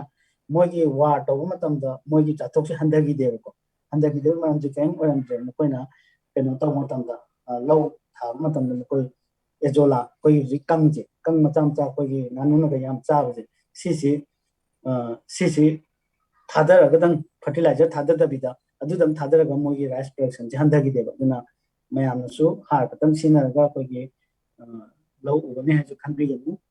ꯀꯪꯁꯤꯁꯨ ꯀꯪ ꯂꯩꯔꯦꯅ ꯀꯣꯠꯊꯣꯛꯄꯤꯒꯅꯨ ꯀꯪꯁꯦ ꯌꯥꯝ ꯐꯕ ꯀꯩꯅꯣ ꯑꯃꯅꯤ ꯃꯁꯤ ꯋꯤꯠꯁꯨ ꯑꯩꯈꯣꯏꯒꯤ ꯅꯥꯄꯤ ꯍꯧꯔꯛꯀꯗꯕꯁꯦ ꯃꯁꯤꯁꯨ ꯀꯪꯁꯦ ꯐꯖꯅ ꯊꯝꯃꯒꯗꯤ ꯅꯥꯄꯤ ꯑꯝꯇ ꯍꯧꯔꯣꯏꯕ ꯄꯦꯡꯕꯒꯤ ꯗꯔꯀꯥꯔ ꯇꯥꯗꯦꯕ ꯏꯁꯤꯡꯗꯤ ꯇꯧꯒꯗꯧꯕ ꯃꯥꯁꯦ ꯏꯁꯤꯡꯗꯤ ꯈꯤꯇꯪ ꯕꯔꯥꯕꯔ ꯂꯩꯍꯟ ꯇꯥꯔꯦ ꯏꯁꯤꯡ ꯀꯪꯒꯗꯤ ꯃꯥ ꯁꯤꯒꯗꯕꯅꯤꯅ ꯁꯤ ꯍꯥꯏꯖꯒꯦ ꯃꯇꯝꯁꯦ ꯑꯣꯜꯃꯣꯁ ꯂꯣꯏꯁꯤꯜꯂꯛꯄ ꯃꯥꯜꯂꯦ ꯑꯣꯜꯃꯣꯁ ꯍꯥꯐ ꯑꯦꯟ ꯑꯋꯥꯔꯒꯨꯝꯕ ꯂꯧꯈ꯭ꯔꯕ ꯃꯥꯜꯂꯦ ꯃꯊꯪꯗ ꯑꯃꯨꯛ ꯗꯤꯁꯀꯁꯟꯗ ꯑꯣꯏꯅ ꯀꯩꯅꯣ ꯇꯧꯖꯔꯒꯦ ꯍꯣꯏ ꯊꯥꯒꯠꯆꯔꯤ ꯑꯣꯖꯥ ꯃꯤꯡ ꯑꯣꯏꯅ ꯄꯟꯖꯔꯕꯗ doctor T Basanta soil scientist ICAR ꯏꯝꯐꯥꯜꯕꯨ ꯊꯥꯒꯠꯄ ꯐꯣꯡꯗꯣꯛꯆꯔꯤ ꯂꯣꯏꯅꯅ ꯍꯧꯖꯤꯛꯁꯤꯅ ꯑꯩꯈꯣꯏꯒꯤ ꯐꯥꯔꯃꯔꯁꯤꯡ ꯑꯁꯤꯒꯤ ꯊꯧꯔꯝꯁꯤꯒꯤ ꯑꯣꯏꯅ ꯄꯥꯔꯇꯤꯁꯤꯄꯦꯟꯁꯤꯡꯒꯤ ꯂꯛꯇꯒꯤ ꯑꯩꯈꯣꯏ ꯀ꯭ꯋꯦꯁꯟꯁꯤꯡ ꯑꯁꯤꯒꯤ ꯂꯦꯡꯁꯤꯟꯕꯤꯔꯤꯕ ꯒꯦꯁꯁꯤꯡꯗ ꯍꯪꯕꯤꯅꯤꯡꯕ ꯌꯥꯎꯔꯒꯗꯤ ꯑꯩꯈꯣꯏ ꯃꯇꯝꯁꯦ ꯇꯦꯟꯇꯛꯅ ꯄꯤꯖꯒꯦ ꯑꯗꯣ ꯍꯪꯕꯤꯅꯤꯡꯕ ꯌꯥꯎꯔꯒꯗꯤ ꯑꯝꯇꯪ ꯍꯥꯏꯕꯤꯔꯛꯑꯣ ꯑꯩ ꯀ꯭ꯋꯦꯁꯟ ꯑꯝꯇ ꯍꯪꯖꯒꯦ ꯌꯥꯒꯗ꯭ꯔꯥ ꯌꯥꯅꯤ ꯌꯥꯅꯤ ꯍꯪꯕꯤꯌꯨ ꯑꯥꯏ ꯑꯦꯝ ꯖꯣꯏꯀꯨꯃꯥꯔ ꯀꯥꯃꯣꯡꯗꯒꯤꯅꯤ ꯍꯧꯖꯤꯛ ꯒꯣꯔꯃꯦꯟꯅ ꯑꯩꯈꯣꯏꯒꯤ ꯃꯅꯤꯡꯁꯤ ꯀꯥꯡꯃꯣꯡ ꯚꯤꯂꯦꯖꯀꯤ ꯃꯅꯤꯡꯁꯤ ꯂꯣꯏꯖꯤꯡ ꯆꯤꯡꯁꯥꯡꯁꯤꯗꯒꯤ ꯑꯩꯈꯣꯏꯒꯤ ꯂꯧꯎ ꯁꯤꯡꯎꯒꯤ ꯏꯁꯤꯡꯁꯤ ꯐꯖꯅ ꯐꯪꯕꯅꯤ ꯑꯗꯨꯕꯨ ꯍꯧꯖꯤꯛꯇꯤ ꯀꯣꯛꯁꯜꯂꯛꯄ ꯑꯗꯒꯤ ꯄꯣꯄꯤ ꯄ꯭ꯂꯥꯟ ꯐꯥꯎ ꯇꯧꯁꯜꯂꯛꯄ ꯃꯌꯥꯝ ꯑꯃ ꯇꯧꯕꯁꯤꯅ ꯑꯩꯈꯣꯏꯗ ꯑꯀꯤꯕ ꯑꯃ ꯂꯩꯔꯦ ꯊꯛꯅꯕ ꯐꯥꯎꯗ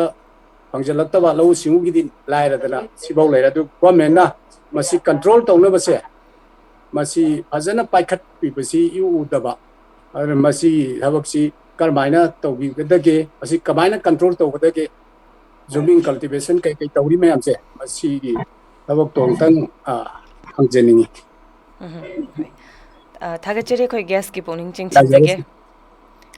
ꯑꯩꯈꯣꯏꯒꯤ ꯑꯣꯖꯥ ꯑꯗꯨꯝ ꯀꯩꯅꯣ doctor T Basanta soil scientist ICRꯅ ꯑꯗꯨꯝ ꯋꯥꯐꯝꯁꯤꯗ ꯑꯗꯨꯝ ꯊꯝꯕꯤꯔꯣ ꯑꯣꯖꯥ. ꯃꯁꯤ ꯑꯩꯈꯣꯏ ꯃꯁꯤ ꯌꯥꯝ ꯆꯥꯎꯕ ꯑꯩꯈꯣꯏꯒꯤ ꯏꯁꯨ ꯑꯃꯅꯦ. ꯃꯁꯤ ꯒꯣꯔꯃꯦꯟꯅ ꯀꯟꯇ꯭ꯔꯣꯜ ꯇꯧꯕꯐꯥꯎꯗ ꯋꯥꯕ ꯏꯁꯨ ꯑꯃ ꯍꯥꯏꯇꯥꯔꯦꯀꯣ. ꯃꯁꯤ ꯒꯣꯔꯃꯦꯟꯅ ꯀꯟꯇ꯭ꯔꯣꯜ ꯇꯧꯅꯕ ꯍꯣꯠꯅꯗꯕꯗꯤ ꯅꯠꯇꯦꯕ. ꯏꯚꯟ ꯑꯩꯈꯣꯏꯒꯤ ꯄꯨꯂꯤꯁ ꯐꯥꯎꯕ ꯌꯥꯎꯅ ꯃꯌꯥꯝ ꯀꯛꯊꯠꯇꯅ ꯄꯣꯄꯤꯁꯤ ꯀꯛꯊꯠꯇꯅ ꯈꯣꯠꯇꯅ ꯍꯣꯠꯅꯩ. ꯑꯗꯨꯕꯨ ꯃꯣꯏꯅ ꯊꯥꯔꯤꯕ ꯖꯒꯥꯁꯤꯡꯁꯦ ꯃꯁꯤ ꯌꯥꯝ ꯑꯦꯛꯁꯦꯁꯤꯕꯜ ꯑꯣꯏꯗꯕ ꯍꯥꯏꯇꯥꯔꯦ. ꯒꯣꯔꯃꯦꯟꯅ ꯔꯤꯁ ꯇꯧꯕ ꯃꯇꯝꯗ ꯉꯁꯤ ꯃꯐꯝ ꯑꯃ ꯆꯠꯄ ꯃꯇꯝꯗ ꯅꯣꯡꯃ ꯅꯤꯅꯤ ꯀꯣꯟꯅꯕ ꯍꯥꯏꯇꯥꯔꯦ. ꯑꯗꯩ ꯃꯣꯏꯅ ꯊꯥꯔꯝꯗꯣꯏꯁꯤꯅ ꯑꯗꯨꯒꯨꯝꯕ ꯂꯤꯁꯤꯡ ꯂꯣꯝꯗ ꯊꯥꯔꯝꯗꯣꯏꯅꯦꯕ. ꯑꯗꯨꯅ ꯃꯁꯤ ꯌꯥꯝꯅ ꯄꯣꯂꯤꯇꯤꯀꯦꯜꯂꯤ ꯑꯩꯈꯣꯏꯒꯤ ꯀꯩꯅꯣ ꯑꯃ ꯇꯧꯗ꯭ꯔꯒꯗꯤ ꯑꯩꯈꯣꯏꯒꯤ ꯂꯦꯚꯦꯜꯗ ꯑꯩꯈꯣꯏꯒꯤ ꯀꯩꯅꯣ ꯍꯥꯏꯇꯥꯔꯦ ꯄ꯭ꯔꯣꯒ꯭ꯔꯥꯝ ꯄ꯭ꯂꯥꯅꯤꯡ ꯂꯦꯚꯦꯜꯗ ꯅꯠꯇ꯭ꯔꯒꯗꯤꯅꯦ ꯑꯩꯈꯣꯏꯅ ꯑꯩꯈꯣꯏꯒꯤ ꯂꯦꯚꯦꯜꯗꯒꯤ ꯍꯦꯛꯇ ꯃꯁꯤ ꯁꯣꯜꯕ ꯇꯧꯕꯁꯦ ꯌꯥꯝ ꯋꯥꯅ ꯊꯣꯛꯀꯅꯦꯕ. ꯀꯩꯒꯤꯅꯣ ꯍꯥꯏꯕꯗ ꯑꯩꯈꯣꯏ ꯃꯣꯃꯥꯒꯤ ꯄ꯭ꯔꯣꯒ꯭ꯔꯥꯝ ꯃꯌꯥꯝ ꯑꯃ ꯍꯣꯔꯇꯤꯀꯜꯆꯔꯗꯒꯤ ꯑꯗꯨꯒꯨꯝꯕ ꯑꯩꯈꯣꯏ ꯆꯠꯆꯔꯨꯏꯕꯀꯣ. ꯆꯨꯔꯆꯥꯟꯄꯨꯔꯗ ꯈꯪꯗꯦ ꯑꯃ ꯈꯪꯗꯦ. ꯂꯧꯃꯤ ꯑꯃꯅ ꯀꯔꯤ ꯍꯥꯏꯔꯛꯏ ꯃꯥꯅ ꯍꯥꯏꯀꯣ. ꯃꯥꯅ ꯃꯁꯥꯅ ꯈꯪꯖꯗꯕꯒꯤꯗꯤ ꯍꯥꯏꯕꯅꯤ. ꯑꯁ ꯗ꯭ꯔꯒ ꯆꯥꯕ ꯃꯤ ꯑꯃ 2 ꯁꯤꯒꯗꯕ ꯁꯔꯨꯛ ꯁꯤꯕꯅ ꯁꯤꯖꯕꯅꯤ. ꯑꯩꯒꯤ ꯏꯆꯥ 8 ꯂꯩꯕꯗꯣ ꯃꯈꯣꯏꯗꯣ ꯄꯩꯁా ꯌꯥꯝ ꯐꯪꯉꯒ ꯂꯥꯏꯔꯤꯛ ꯂꯥꯏꯁꯨ ꯇꯝꯍꯜꯂꯒ ꯑꯩꯈꯣꯏ ꯍꯤꯡꯕꯅ ꯐꯩ. ꯃꯤ ꯑꯃ ꯁꯤꯕꯕꯨꯗꯤ ꯑꯩꯈꯣꯏ 8 ꯍꯤꯡꯕꯅ ꯐꯩꯌꯦꯅ ꯍꯥꯏꯔꯛꯑꯦꯕꯀꯣ. ꯑꯗꯨ ꯃꯥꯗꯣ ꯈꯪꯗꯕꯒꯤꯅꯦꯕ. ꯑꯩꯈꯣꯏꯅ ꯆꯠꯄ ꯃꯇꯝꯗ ꯑꯩꯈꯣꯏꯒꯤ ꯑꯗꯨꯒꯨꯝꯕ ꯀꯩꯅꯣꯁꯤꯡꯁꯦ ꯌꯥꯝ ꯄꯤꯕꯤꯔꯦ ꯍꯥꯏꯇꯥꯔꯦ. ꯑꯗꯣ ꯍꯣꯠꯅꯗꯕꯗꯤ ꯅꯠꯇꯦ. ꯃꯁꯤ ꯌꯥꯝ ꯒꯣꯔꯃꯦꯟꯅꯗꯤ ꯍꯣꯠꯅꯔꯤ. ꯑꯗꯨ ꯒꯣꯔꯃꯦꯟꯒꯤ ꯀꯩꯅꯣꯁꯦ ꯄꯋꯥꯔꯁꯦ ꯈꯤꯇꯪ ꯋꯥꯠꯄ ꯍꯥꯏꯒꯗ꯭ꯔꯥ ꯃꯣꯏꯅ ꯌꯧꯕ ꯉꯝꯗꯕ ꯄꯣꯠ ꯈꯔꯗꯤ ꯑꯗꯨꯝ ꯎꯔꯦ ꯍꯥꯏꯇꯥꯔꯦꯀꯣ. ꯑꯗꯨꯅ ꯑꯗꯒꯤ ꯌꯥꯝꯅ ꯄꯣꯄꯤ ꯀꯜꯇꯤꯚꯦꯁꯟꯗ ꯌꯥꯝꯅ ꯑꯩꯈꯣꯏꯅ ꯁꯤꯖꯤꯟꯅꯔꯤꯕ ꯑꯩꯈꯣꯏꯒꯤ ꯒ꯭ꯂꯥꯏꯐꯣꯁꯦꯠ ꯍꯥꯏꯅ ꯑꯩꯈꯣꯏꯒꯤ ꯋꯤꯠ ꯀꯩꯅꯣꯁꯤꯡꯁꯦ ꯅꯥꯄꯤ ꯁꯤꯡꯕꯤꯁꯤꯡꯁꯦ ꯍꯥꯠꯅꯕ ꯑꯩꯈꯣꯏꯒꯤ ꯀꯩꯅꯣ ꯑꯃ ꯁꯤꯖꯤꯟꯅꯔꯤꯕꯀꯣ. ꯑꯩꯈꯣꯏꯒꯤ ꯋꯤꯗꯤꯁꯥꯏꯠ ꯑꯃ. ꯃꯁꯤ ꯑꯗꯨꯛꯀꯤ ꯃꯇꯤꯛ ꯗꯦꯟꯖꯔꯁ ꯑꯣꯏ. ꯃꯁꯤ ꯃꯣꯏꯅ ꯃꯐꯝ ꯑꯃ ꯊꯥꯅꯕ ꯍꯣꯠꯅꯕꯗ ꯂꯣꯏꯅ ꯄꯥꯛꯁꯟꯅ ꯆꯥꯏꯁꯤꯜꯂꯅꯤ. ꯕꯥꯏ ꯆꯥꯟꯁ ꯄꯥꯛꯁꯟꯅ ꯆꯥꯏꯕꯗꯨꯅ ꯅꯣꯡ ꯇꯥꯍꯧꯗ꯭ꯔꯗꯤ ꯐꯩ. ꯅꯣꯡ ꯅꯨꯃꯤꯠ ꯈꯔꯅꯤꯒꯤ 10ꯅꯤ 20ꯅꯤꯒꯤ ꯃꯅꯨꯡꯗ ꯅꯣꯡ ꯇꯥꯔꯒꯗꯤ ꯃꯗꯨ ꯂꯣꯏ ꯆꯥꯝꯊꯣꯛꯑꯀꯥꯟꯗ ꯑꯃꯨꯛ ꯑꯩꯈꯣꯏ ꯂꯣꯛꯇ ꯆꯦꯟꯊꯔꯛꯏꯕ ꯏꯁꯤꯡꯁꯤꯡꯁꯦ ꯁꯤ ꯑꯩꯈꯣꯏ ꯇꯝꯄꯥꯛ ꯌꯧꯔꯛꯏꯅꯤ. ꯇꯝꯄꯥꯛ ꯌꯧꯗ꯭ꯔꯤꯉꯩꯗ ꯃꯣꯏꯅ ꯑꯃꯨꯛ ꯄꯥꯏꯞ ꯊꯤꯡꯖꯤꯜꯂꯒ ꯃꯣꯏꯅ ꯑꯃꯨꯛ ꯏꯁꯤꯡ ꯁꯤꯖꯤꯟꯅꯔꯤꯅꯤ. ꯑꯗꯣ ꯃꯥꯅ ꯑꯩꯈꯣꯏꯒꯤ ꯕꯥꯏꯑꯣꯗꯤꯒ꯭ꯔꯦꯗ ꯇꯧꯕ ꯂꯣꯏꯗ꯭ꯔꯤꯉꯩ ꯃꯇꯝꯗ ꯑꯩꯈꯣꯏꯅ ꯒ꯭ꯂꯥꯏꯐꯣꯁꯦꯠꯁꯤ ꯑꯩꯈꯣꯏ ꯊꯛꯄꯗ ꯀꯔꯤꯗ ꯂꯣꯏ ꯌꯥꯎꯔꯝꯗꯣꯏꯅꯦꯕ. ꯑꯩꯈꯣꯏ ꯁꯤꯡꯗꯥ ꯗꯥꯝꯗ ꯂꯥꯛꯏꯕ ꯏꯁꯤꯡꯁꯤꯡ ꯆꯤꯡꯗꯩ ꯉꯥꯛꯇꯅꯤ. ꯑꯗꯣ ꯁꯤꯒꯤ ꯀꯩꯅꯣ ꯑꯃ ꯂꯩꯔꯦ. ꯑꯗꯒꯤ ꯊꯨꯝ ꯆꯥꯏꯁꯟꯕ ꯑꯩꯈꯣꯏꯅ ꯃꯈꯣꯏꯁꯤ ꯌꯥꯝ ꯄꯨꯊꯣꯛꯅꯕꯒꯤꯗꯃꯛꯇ ꯊꯨꯝ ꯕꯣꯔꯥ ꯑꯩꯈꯣꯏ ꯃꯊꯛꯇ ꯄꯨꯔꯒ ꯍꯥꯔ ꯅꯨꯡ ꯊꯨꯝꯁꯤ ꯆꯥꯏꯁꯜꯂꯦꯕꯀꯣ. ꯁꯤ ꯊꯨꯝ ꯀꯩꯀꯩ ꯆꯥꯏꯁꯜꯂꯁꯤ ꯄꯣꯄꯤꯒꯤꯗꯤ ꯐꯕ ꯑꯗꯨꯒ ꯑꯩꯈꯣꯏꯒꯤ ꯂꯩꯍꯥꯎꯗꯗꯤ ꯌꯥꯝ ꯃꯥꯡꯕ ꯄꯣꯠ ꯑꯃꯅꯦ. ꯁꯣꯏꯜ ꯁꯇ꯭ꯔꯛꯆꯔꯒꯁꯦ ꯊꯨꯝ ꯆꯥꯏꯔꯗꯤ ꯀꯥꯏꯗꯣꯏꯅꯤ. ꯑꯗꯨꯅ ꯃꯁꯤ ꯑꯩꯈꯣꯏꯒꯤ ꯄꯥꯕꯨꯡ ꯍꯥꯏꯒꯗ꯭ꯔꯥ ꯄꯥꯕꯨꯡ ꯃꯁꯤ ꯑꯩꯈꯣꯏꯒꯤ ꯂꯦꯚꯦꯜꯗꯀꯣ ꯑꯩꯈꯣꯏꯅ ꯃꯥꯁ ꯑꯦꯋꯥꯔꯅꯦꯁ ꯑꯃ ꯐꯅ ꯇꯧꯔꯒꯁꯨ ꯒꯣꯔꯃꯦꯟꯒꯤ ꯄ꯭ꯂꯥꯅꯤꯡ ꯂꯦꯚꯦꯜꯗ ꯃꯁꯤ ꯍꯥꯞꯇ꯭ꯔꯒꯗꯤꯅꯦ ꯑꯩꯈꯣꯏꯒꯤ ꯉꯁꯤ ꯐꯥꯎꯕ ꯄꯣꯄꯤ ꯊꯥꯕ ꯃꯤ ꯑꯃ ꯐꯥꯏ ꯍꯥꯏꯕꯒꯤ ꯔꯤꯄꯣꯔꯠꯁꯨ ꯂꯩꯇꯕꯅꯤꯅꯅꯦ. ꯁꯤꯒꯨꯝꯕꯁꯤ ꯀꯔꯤꯒꯤ ꯂꯩꯇ꯭ꯔꯤꯕꯅꯣꯁꯨ ꯌꯥꯝ ꯀꯣꯏꯁꯟꯅꯦꯕꯜ ꯑꯣꯏꯕ ꯍꯪꯅꯤꯡꯉꯥꯏ ꯑꯣꯏꯕ ꯋꯥꯐꯝꯅꯦꯕꯀꯣ. ꯑꯗꯨꯅ ꯃꯁꯤ ꯅꯣꯡꯃꯇꯪꯗꯤ ꯑꯩꯈꯣꯏꯁꯨ ꯀꯩꯅꯣ ꯇꯧꯗꯅ ꯒ꯭ꯌꯥꯟ ꯇꯥꯃꯤꯟꯅꯔꯛꯇꯅ ꯑꯩꯈꯣꯏꯒꯤ ꯃꯣꯏꯒꯤ ꯑꯜꯇꯔꯅꯦꯇꯤꯞ ꯋꯦ ꯑꯣꯐ ꯂꯤꯚꯤꯡ ꯑꯃ ꯄꯤꯕ ꯅꯤ ꯈꯪꯗꯦ ꯑꯃꯅꯤ ꯈꯪꯗꯦ ꯒꯣꯔꯃꯦꯟ ꯄ꯭ꯂꯥꯟ ꯂꯦꯚꯦꯜꯗ ꯅꯠꯇ꯭ꯔꯒꯗꯤ ꯑꯩꯈꯣꯏ ꯂꯦꯚꯦꯜꯗ ꯃꯁꯤ ꯁꯣꯜꯕ ꯇꯧꯕ ꯈꯤꯇꯪ ꯋꯥꯒꯅꯦꯅ ꯊꯝꯖꯒꯦ. Thank you. ꯃꯈꯥ ꯇꯥꯕ ꯀ꯭ꯋꯦꯁꯟ ꯍꯪꯕꯤꯅꯤꯡꯕ ꯌꯥꯎꯔꯤꯕ꯭ꯔꯥ ꯑꯩꯈꯣꯏ ꯄꯥꯔꯇꯤꯁꯤꯄꯦꯟꯠꯁꯤꯡꯒꯤ ꯃꯔꯛꯇꯒꯤ ꯑꯝꯇꯪ ꯍꯥꯏꯕꯤꯌꯨ.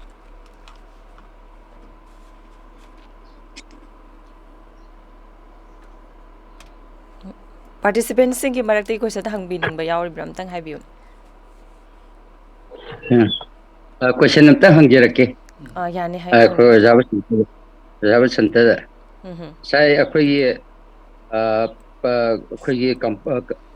ꯂꯩꯍꯥꯎ ꯇꯤꯡ ꯃꯌꯥꯝ ꯄꯟꯕꯤꯈꯤꯕꯗꯨꯗꯀꯣ ꯑꯩꯈꯣꯏꯒꯤ ꯂꯤꯀ꯭ꯋꯤꯠ ꯃꯦꯅꯔ ꯁꯤ ꯌꯥꯎꯈꯤꯗꯦꯕꯀꯣ. ꯑꯗꯨ ꯑꯩꯈꯣꯏ ꯇꯣꯞ ꯗ꯭ꯔꯦꯁꯤꯡ ꯇꯧꯔꯛꯄ ꯃꯇꯝꯗ ꯑꯣꯔꯒꯥꯅꯤꯛ ꯐꯥꯔꯃꯤꯡ ꯇꯧꯔꯛꯄꯗ ꯂꯤꯀ꯭ꯋꯤꯠ ꯃꯦꯅꯔꯁꯤ ꯌꯥꯝ ꯇꯣꯏꯅ ꯄꯟꯕꯒꯨꯝ ꯇꯧꯏ. ꯑꯗꯣ ꯁꯤꯖꯤꯟꯅꯕꯗꯤ ꯌꯥꯗꯕ ꯖꯥꯠꯂꯥ? ꯑꯗꯨꯒ ꯑꯃꯅ ꯀ꯭ꯋꯦꯁꯟ ꯑꯅꯤꯅꯦꯕꯀꯣ. ꯑꯃꯅ ꯃꯜꯆꯤꯡ ꯑꯩꯈꯣꯏ ꯍꯥꯄꯨ ꯀꯨꯞꯁꯟꯕꯁꯦ ꯂꯩꯍꯥꯎꯁꯤꯗ ꯃꯁꯤ ꯅꯤꯡꯊꯝꯊꯥꯒꯤ ꯃꯇꯝꯗ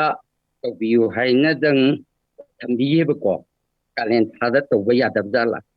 ꯀꯥꯂꯦꯟ ꯊꯥꯗꯁꯨ ꯑꯩꯈꯣꯏ ꯅꯣꯡꯖꯨ ꯊꯥꯁꯤꯗ ꯂꯩꯍꯥꯎꯁꯤ ꯃꯥꯡꯗꯅꯕ ꯃꯜꯆꯤꯡꯁꯤ ꯇꯧꯕ ꯌꯥꯝ ꯀꯥꯟꯅꯩ ꯍꯥꯏꯅ ꯊꯦꯡꯅꯖꯩ. ꯑꯗꯨꯒꯤ ꯍꯥꯏꯐꯦꯠꯇ ꯄꯟꯕꯤꯔꯝꯃꯣ ꯅꯤꯡꯁꯤꯡ ꯍꯣꯏ ꯌꯥꯝ ꯅꯨꯡꯉꯥꯏꯖꯩ ꯄꯥꯎ ꯑꯩ ꯑꯍꯥꯟꯕ ꯃꯇꯝꯗ ꯑꯩꯈꯣꯏꯒꯤ ꯂꯤꯀ꯭ꯋꯤꯠ ꯃꯦꯅꯨꯔꯁꯦ ꯃꯁꯤ ꯁꯤꯖꯤꯟꯅꯕ ꯀꯥꯟꯅꯩ ꯑꯩꯈꯣꯏꯅ ꯃꯇꯝꯗꯨ ꯇꯦꯟꯕꯒꯤ ꯑꯩ ꯄꯟꯖꯗꯕꯅꯤ ꯃꯈꯣꯏ ꯚꯔꯃꯤ ꯋꯥꯁ ꯀꯥꯏꯅ ꯑꯩꯈꯣꯏꯅ ꯑꯩꯈꯣꯏꯒꯤ ꯚꯔꯃꯤ ꯀꯝꯄꯣꯁ ꯁꯦꯝꯕ ꯃꯇꯝꯗ ꯑꯩꯈꯣꯏꯅ ꯊꯣꯛꯂꯛꯏꯕ ꯃꯍꯤꯗꯣ ꯑꯗꯨꯗꯨ ꯃꯌꯥꯝꯅꯗꯤ ꯚꯔꯃꯤ ꯋꯥꯁꯅꯦꯅ ꯂꯧꯏꯀꯣ ꯑꯗꯣ ꯑꯁꯦꯡꯕꯗꯤ ꯑꯗꯨꯗꯤ ꯚꯔꯃꯤ ꯋꯥꯁ ꯅꯠꯇꯦꯕꯀꯣ ꯃꯣꯏꯗꯤ ꯖꯁ ꯂꯤꯀ꯭ꯋꯤꯠ ꯊꯣꯛꯂꯛꯄꯅꯤ ꯃꯗꯨꯗ ꯃꯗꯨ ꯀꯂꯦꯛꯁꯟ ꯇꯧꯔ ꯄꯥꯝꯕꯤꯗ ꯆꯥꯏꯕꯁꯦ ꯃꯁꯤ ꯂꯩꯅꯥ ꯄꯣꯛꯅꯕ ꯃꯆꯥꯛ ꯑꯃꯁꯨ ꯑꯣꯏꯌꯦꯕꯀꯣ ꯑꯗꯨ ꯃꯈꯣꯡꯗ ꯂꯩꯕꯥꯛꯇ ꯍꯩꯕꯩꯗꯤ ꯈꯪꯗ꯭ꯔꯦ ꯑꯗꯨꯒ ꯃꯊꯛꯇ ꯃꯣꯏꯒꯤ ꯚꯔꯃꯤ ꯀꯝꯄꯣꯁꯇꯤꯡ ꯁꯦꯝꯃꯤꯉꯩ ꯃꯇꯝꯗ ꯆꯤꯊꯔꯛꯄ ꯃꯍꯤꯗꯣ ꯑꯗꯨ ꯈꯣꯝꯖꯤꯜꯂꯒ ꯆꯥꯏꯕꯗꯤ ꯃꯅꯥꯗ ꯀꯩꯗꯗꯤ ꯆꯥꯏꯕꯤꯒꯅꯣ ꯃꯣꯏꯁꯦ ꯂꯩꯅꯥ ꯄꯛꯂꯛꯀꯅꯦꯕꯀꯣ ꯃꯣꯏꯁꯦ ꯀꯝꯄꯣꯁ ꯂꯣꯏꯗ꯭ꯔꯤꯕ ꯄꯣꯠꯇꯒꯤ ꯊꯣꯛꯂꯛꯄꯅꯦ ꯑꯗꯨꯅ ꯁꯣꯝꯅ ꯂꯤꯀ꯭ꯋꯤꯠ ꯃꯦꯅꯨꯔ ꯑꯩꯈꯣꯏꯒꯤ ꯁꯤ ꯋꯤꯠ ꯑꯦꯛꯁꯇ꯭ꯔꯦꯛ ꯀꯥꯏꯅ ꯃꯌꯥꯝ ꯑꯃ ꯐꯪꯀꯣ ꯃꯈꯣꯏ ꯆꯥꯏꯕꯗꯤ ꯀꯩꯁꯨ ꯀꯥꯏꯗꯦ ꯇꯧꯕꯇꯕꯨ ꯑꯩꯈꯣꯏꯅ ꯚꯔꯃꯤ ꯀꯝꯄꯣꯁ ꯂꯣꯏꯔꯕ ꯚꯔꯃꯤ ꯀꯝꯄꯣꯁꯁꯦ ꯃꯁꯤ ꯑꯩꯈꯣꯏꯅ ꯕꯣꯔꯥꯗ ꯍꯥꯞꯆꯤꯜꯂꯀꯥꯟꯗ ꯑꯩꯈꯣꯏꯒꯤ ꯇꯤꯟ ꯑꯃꯗ ꯑꯩꯈꯣꯏ ꯗꯔꯝ ꯄ꯭ꯂꯥꯁꯇꯤꯛꯀꯤ ꯗꯔꯝ ꯑꯃꯗ ꯑꯩꯈꯣꯏꯅ ꯏꯁꯤꯡ ꯍꯥꯞꯆꯤꯜꯂꯀꯥꯟda ꯚꯔꯃꯤ ꯀꯝꯄꯣꯁꯁꯦ ꯃꯁꯤ ꯑꯩꯈꯣꯏꯒꯤ ꯆꯤꯅꯤ ꯑꯉꯥꯡꯕ ꯈꯤꯇꯪ ꯍꯥꯞꯆꯤꯜꯂꯀꯥꯟꯗ ꯃꯈꯣꯏ ꯚꯔꯃꯤ ꯀꯝꯄꯣꯁꯁꯦ ꯂꯨꯞꯁꯜꯂꯒꯀꯣ ꯕꯣꯔꯥꯗ ꯂꯨꯞꯄꯒ ꯊꯝꯕꯤꯕ ꯍꯥꯏꯇꯥꯔꯦ ꯁꯨꯃꯥꯏꯅ ꯊꯝꯕꯤꯔ ꯑꯔꯣꯏꯕ ꯚꯔꯃꯤ ꯀꯝꯄꯣꯁꯁꯦ ꯃꯁꯤꯁꯤꯅ ꯑꯩꯈꯣꯏꯅ ꯍꯞꯇꯥꯃꯨꯛ ꯅꯨꯃꯤꯠ 25ꯅꯤꯃꯨꯛ ꯊꯝꯃꯀꯥꯟꯗ ꯑꯩꯈꯣꯏꯒꯤ ꯃꯥꯏ ꯃꯆꯨꯝꯁꯦ ꯆꯥꯏꯕ ꯀꯩꯁꯨ ꯀꯥꯏꯗꯦꯕꯀꯣ ꯑꯗꯨꯒ ꯚꯔꯃꯤ ꯀꯝꯄꯣꯁ ꯁꯦꯝꯕꯗ ꯊꯣꯛꯂꯛꯄ ꯇꯞ ꯇꯥꯔꯛꯄ ꯑꯗꯨ ꯆꯥꯏꯕꯗꯤ ꯑꯗꯨꯗꯤ ꯀꯃꯦꯟ ꯇꯧꯖꯗꯦ ꯑꯗꯨꯗꯤ ꯇꯧꯕꯤꯒꯅꯣ ꯑꯗꯣ ꯂꯤꯀ꯭ꯋꯤꯠ ꯃꯦꯅꯨꯔꯁꯤ ꯌꯥꯝ ꯀꯥꯟꯅꯩ ꯃꯈꯣꯏꯗꯤ ꯁꯣꯂꯤꯠ ꯍꯥꯏꯕꯁꯤꯗꯤ ꯁꯣꯂꯤꯠꯅ ꯆꯥꯏꯕ ꯃꯇꯝꯗ ꯂꯩꯕꯥꯛꯇ ꯇꯥꯔ ꯃꯇꯨꯡꯗ ꯑꯃꯨꯛ ꯃꯉꯣꯟꯗꯒꯤ ꯊꯥꯗꯣꯔꯛꯄꯗ ꯃꯆꯤꯟꯖꯥꯛ ꯊꯥꯗꯣꯔꯛꯄ ꯃꯇꯝꯗ ꯑꯩꯈꯣꯏꯒꯤ ꯅꯨꯃꯤꯠ ꯍꯞꯇꯥꯃꯨꯛ ꯀꯔꯤꯃꯨꯛ ꯑꯗꯨꯝ ꯆꯪꯗꯣꯏꯅꯦꯕ ꯑꯗꯨ ꯃꯇꯝꯗꯣ ꯉꯥꯏꯗꯕꯤꯗ ꯑꯩꯈꯣꯏꯒꯤ ꯂꯤꯀ꯭ꯋꯤꯠꯁꯤ ꯗꯥꯏꯔꯦꯛ ꯆꯥꯏ ꯇꯥꯔꯗꯤ ꯂꯤꯀ꯭ꯋꯤꯠꯁꯤꯗꯤ ꯑꯩꯈꯣꯏꯅ ꯈꯨꯗꯛꯇ ꯑꯩꯈꯣꯏꯒꯤ ꯄꯥꯝꯕꯤꯗ ꯐꯪꯕ ꯌꯥꯕ ꯃꯆꯥꯛꯁꯦ ꯂꯤꯀ꯭ꯋꯤꯠꯇ ꯌꯥꯎꯔꯕꯅꯤꯅ ꯃꯈꯣꯏꯅ ꯑꯗꯨꯝ ꯈꯨꯗꯛꯇ ꯐꯪꯕ ꯍꯥꯏꯇꯥꯔꯦ ꯃꯁꯤ ꯀꯥꯟꯅꯩ ꯑꯗꯣ ꯇꯧꯕꯇꯕꯨ ꯁꯣꯂꯤꯠꯀ ꯂꯤꯀ꯭ꯋꯤꯠꯀꯒꯤ ꯈꯦꯠꯅꯕꯁꯤ ꯁꯣꯂꯤꯠ ꯍꯥꯞꯄꯒꯅ ꯑꯩꯈꯣꯏꯅ ꯍꯥꯟꯅ ꯂꯩꯖꯔꯝꯕ ꯁꯣꯏꯜꯁꯦ ꯃꯁꯤꯒꯤ ꯁ꯭ꯇ꯭ꯔꯛꯆꯔ ꯑꯩꯈꯣꯏꯅ ꯐꯣꯡ ꯐꯣꯡ ꯂꯥꯎꯕ ꯈꯣꯠꯄꯁꯦ ꯁꯣꯂꯤꯠ ꯍꯥꯞꯄꯒꯅꯗꯤ ꯍꯦꯟꯅ ꯇꯨꯡ ꯀꯣꯏꯅ ꯁꯤꯖꯤꯟꯅꯕ ꯌꯥꯕꯁꯦ ꯃꯣꯏꯅ ꯍꯦꯜꯂꯦꯕꯀꯣ ꯂꯤꯀ꯭ꯋꯤꯠꯁꯤꯅ ꯈꯔ ꯊꯨꯅ ꯑꯩꯈꯣꯏꯒꯤ ꯏꯐꯦꯛꯁꯦ ꯊꯨꯅ ꯄꯥꯜꯂꯒꯁꯨ ꯊꯨꯅ ꯂꯣꯏꯕ ꯍꯥꯏꯇꯥꯔꯦ ꯃꯥꯁꯤꯅ ꯑꯗꯣ ꯑꯗꯨꯝ ꯁꯤꯖꯤꯟꯅꯕ ꯌꯥꯏ ꯃꯁꯤ ꯌꯥꯝꯅ ꯀꯥꯟꯅꯕ ꯀꯩꯅꯣ ꯑꯃꯅꯤ ꯑꯩꯈꯣꯏꯒꯤ ꯁꯟ ꯃꯌꯨꯡ ꯍꯥꯏꯇꯥꯔꯦ ꯁꯨꯝꯕꯁꯤꯁꯨ ꯑꯗꯨꯝ ꯁꯤꯖꯤꯟꯅꯩꯅꯀꯣ ꯁꯤꯁꯨ ꯂꯤꯀ꯭ꯋꯤꯠꯀꯤ ꯄꯦꯁꯇꯤꯁꯥꯏꯠ ꯈꯪꯗꯦ ꯃꯦꯅ꯭ꯌꯨꯔ ꯈꯪꯗꯦ ꯃꯁꯤ ꯑꯗꯨꯝ ꯀꯧꯕ ꯌꯥꯏꯕ ꯃꯊꯪꯗꯅ ꯑꯩꯈꯣꯏꯒꯤ ꯃꯜꯆꯤꯡ ꯇꯧꯕꯁꯦ ꯏꯪꯊꯝꯊꯥꯗ ꯑꯩꯈꯣꯏꯅ ꯇꯧꯕꯁꯤꯅ ꯍꯦꯟꯅ ꯑꯩꯈꯣꯏꯗ ꯀꯩꯅꯣ ꯔꯤꯀꯃꯦꯟ ꯇꯧꯕꯒꯤ ꯃꯔꯝꯁꯤꯗꯤ ꯑꯩꯈꯣꯏꯒꯤ ꯏꯁꯤꯡ ꯐꯪꯗꯕꯁꯦ ꯁꯤꯁꯤꯅ ꯑꯩꯈꯣꯏꯅ ꯌꯥꯝ ꯍꯦꯟꯅ ꯑꯩꯈꯣꯏ ꯀꯩꯅꯣ ꯑꯣꯏꯌꯦꯕ ꯑꯗꯨꯒ ꯑꯩꯈꯣꯏꯒꯤ ꯅꯣꯡꯖꯨ ꯊꯥ ꯃꯇꯝꯗ ꯀꯥꯂꯦꯟ ꯊꯥ ꯅꯣꯡ ꯇꯥꯔꯛꯇ꯭ꯔꯤꯉꯩ ꯃꯇꯝꯗꯗꯤ ꯑꯩꯈꯣꯏꯁꯨ ꯑꯗꯨꯝ ꯇꯧꯏ ꯍꯥꯏꯗꯤ ꯑꯋꯥꯊꯕꯤ ꯃꯈꯣꯡ ꯈꯪꯗꯦ ꯑꯃ ꯈꯪꯗꯦ ꯀꯥꯂꯦꯟ ꯊꯥꯗꯗꯤ ꯇꯤꯟ ꯀꯥꯡꯁꯤ ꯌꯥꯝ ꯀꯟꯕꯅꯤꯅ ꯑꯩꯈꯣꯏꯒꯤ ꯑꯀꯪꯕ ꯄꯣꯠꯁꯤ ꯑꯀꯪꯕ ꯑꯣꯏꯔꯒꯗꯤ ꯑꯩꯈꯣꯏ ꯅꯣꯡ ꯇꯥꯗ꯭ꯔꯤꯉꯩ ꯃꯃꯥꯡꯗꯗꯤ ꯑꯗꯨꯝ ꯇꯧꯕ ꯌꯥꯏꯑꯕ ꯑꯗꯨꯒ ꯅꯥꯄꯤ ꯁꯤꯡꯕꯤ ꯑꯩꯈꯣꯏꯅ ꯄꯣꯛꯎꯕꯁꯤꯡꯗꯣ ꯑꯩꯈꯣꯏꯅ ꯐꯖꯅ ꯄꯠꯊ ꯄꯨꯝꯊꯗꯅ ꯑꯩꯈꯣꯏꯒꯤ ꯃꯈꯣꯡꯗ ꯍꯥꯞꯆꯤꯜꯂꯒꯗꯤ ꯃꯈꯣꯏꯁꯦ ꯇꯤꯟ ꯀꯥꯡ ꯏꯟꯅꯕꯒꯤ ꯀꯩꯅꯣ ꯑꯃꯁꯨ ꯑꯣꯏꯌꯦꯕ ꯑꯗꯨꯒ ꯅꯣꯡ ꯐꯖꯅꯕꯨ ꯇꯥꯔꯒꯗꯤ ꯃꯐꯝꯗꯣ ꯑꯩꯈꯣꯏꯒꯤ ꯑꯀꯣꯡꯕ ꯖꯒꯥ ꯑꯩꯈꯣꯏꯒꯤ ꯏꯁꯤꯡꯁꯦ ꯁꯨꯡꯂꯩ ꯂꯩꯌꯨ ꯌꯥꯗꯕ ꯖꯒꯥ ꯑꯣꯏꯔꯒꯗꯤ ꯈꯔ ꯀꯨꯞꯁꯟꯕꯗꯤ ꯗꯔꯀꯥꯔ ꯇꯥꯏ ꯑꯗꯨꯒ ꯏꯁꯤꯡ ꯈꯔ ꯑꯗꯨꯝ ꯇꯨꯡꯒ ꯂꯩꯕ ꯌꯥꯕ ꯑꯩꯈꯣꯏꯒꯤ ꯔꯥꯎꯟ ꯃꯥꯒꯤ ꯄꯥꯝꯕꯤꯁꯤꯒ ꯑꯀꯣꯏꯕ ꯃꯇꯝꯗ ꯑꯩꯈꯣꯏꯅ ꯂꯩꯕꯥꯛꯁꯤ ꯇꯧꯈꯥꯏꯔꯀꯥꯟꯗ ꯅꯣꯡ ꯇꯥꯔꯛꯄ ꯃꯇꯝꯗ ꯆꯨꯞꯁꯟꯍꯟꯕ ꯌꯥꯕ ꯖꯒꯥ ꯑꯣꯏꯔꯒꯗꯤ ꯌꯥꯔꯤꯈꯩ ꯑꯩꯈꯣꯏꯒꯤ ꯃꯊꯛꯁꯤꯗ ꯑꯩꯈꯣꯏꯒꯤ ꯀꯥꯂꯦꯟꯗ ꯑꯩꯈꯣꯏꯒꯤ ꯑꯇꯦꯛꯄ ꯄꯣꯠ ꯍꯥꯏꯇꯥꯔꯦ ꯑꯩꯈꯣꯏ ꯅꯥꯄꯤ ꯅꯨꯡꯕꯤ ꯌꯥꯝ ꯍꯥꯞꯆꯤꯟꯕꯁꯦ ꯃꯁꯤ ꯄꯠꯀꯟꯕ ꯄꯣꯠꯁꯨ ꯑꯗꯨꯝ ꯌꯥꯎꯋꯦꯕꯀꯣ ꯑꯩꯈꯣꯏꯅ ꯗꯔꯀꯥꯔ ꯇꯥꯗꯦ ꯍꯥꯏꯇꯥꯔꯦ ꯃꯥꯒꯤ ꯑꯩꯈꯣꯏꯒꯤ ꯅꯣꯡꯁꯦ ꯌꯥꯝꯅ ꯑꯩꯈꯣꯏꯅ ꯃꯔꯥꯡ ꯀꯥꯏꯅ ꯇꯥꯔꯀꯥꯟꯗ ꯑꯩꯈꯣꯏꯅ ꯀꯨꯞꯁꯟꯕꯁꯤ ꯅꯣꯡꯁꯤꯅ ꯁꯄ꯭ꯂꯥꯏ ꯇꯧꯕ ꯉꯝꯕ ꯑꯩꯈꯣꯏꯒꯤ ꯏꯁꯤꯡꯒꯤ ꯆꯥꯡꯁꯦ ꯐꯪꯉꯒꯗꯤ ꯀꯨꯞꯇꯕꯅ ꯍꯦꯟꯅ ꯐꯩ ꯑꯗꯨꯒ ꯀꯨꯞꯀꯦ ꯍꯥꯏꯇꯥꯔꯒꯁꯨ ꯑꯩꯈꯣꯏꯅ ꯐꯖꯅ ꯀꯪꯍꯟꯕꯤꯔꯕ ꯄꯣꯠꯁꯦ ꯃꯁꯤꯅ ꯆꯔꯨꯒꯨꯝꯕ ꯀꯔꯤꯒꯨꯝꯕꯁꯦ ꯑꯀꯪꯕ ꯄꯣꯠꯅ ꯀꯨꯞꯄꯤꯌꯣ ꯅꯠꯇ꯭ꯔꯒꯗꯤ ꯂꯩꯅꯥ ꯅꯨꯡꯂꯥ ꯄꯣꯛꯂꯛꯀꯅꯦꯕ ꯑꯩꯈꯣꯏꯅ ꯂꯐꯨ ꯃꯈꯣꯡꯁꯦ ꯌꯥꯔꯤꯈꯩ ꯂꯐꯨꯁꯦ ꯇꯤꯟ ꯑꯃ ꯌꯥꯝ ꯆꯪꯒꯜꯂꯤꯅꯀꯣ ꯑꯗꯒꯤ ꯃꯁꯤ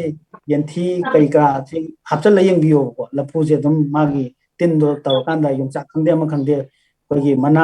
ꯀꯣꯟꯁꯤꯟꯕꯅꯤ ꯈꯪꯗꯦ ꯇꯧꯔꯛꯀꯅꯦꯕ ꯑꯗꯨꯅ ꯑꯩꯈꯣꯏꯅ ꯃꯈꯣꯡꯁꯤ ꯌꯥꯔꯤꯈꯩ ꯈꯔ ꯍꯥꯡꯍꯟꯕꯤꯕ ꯍꯥꯏꯇꯥꯔꯦ ꯑꯗꯣ ꯃꯈꯣꯡꯗ direct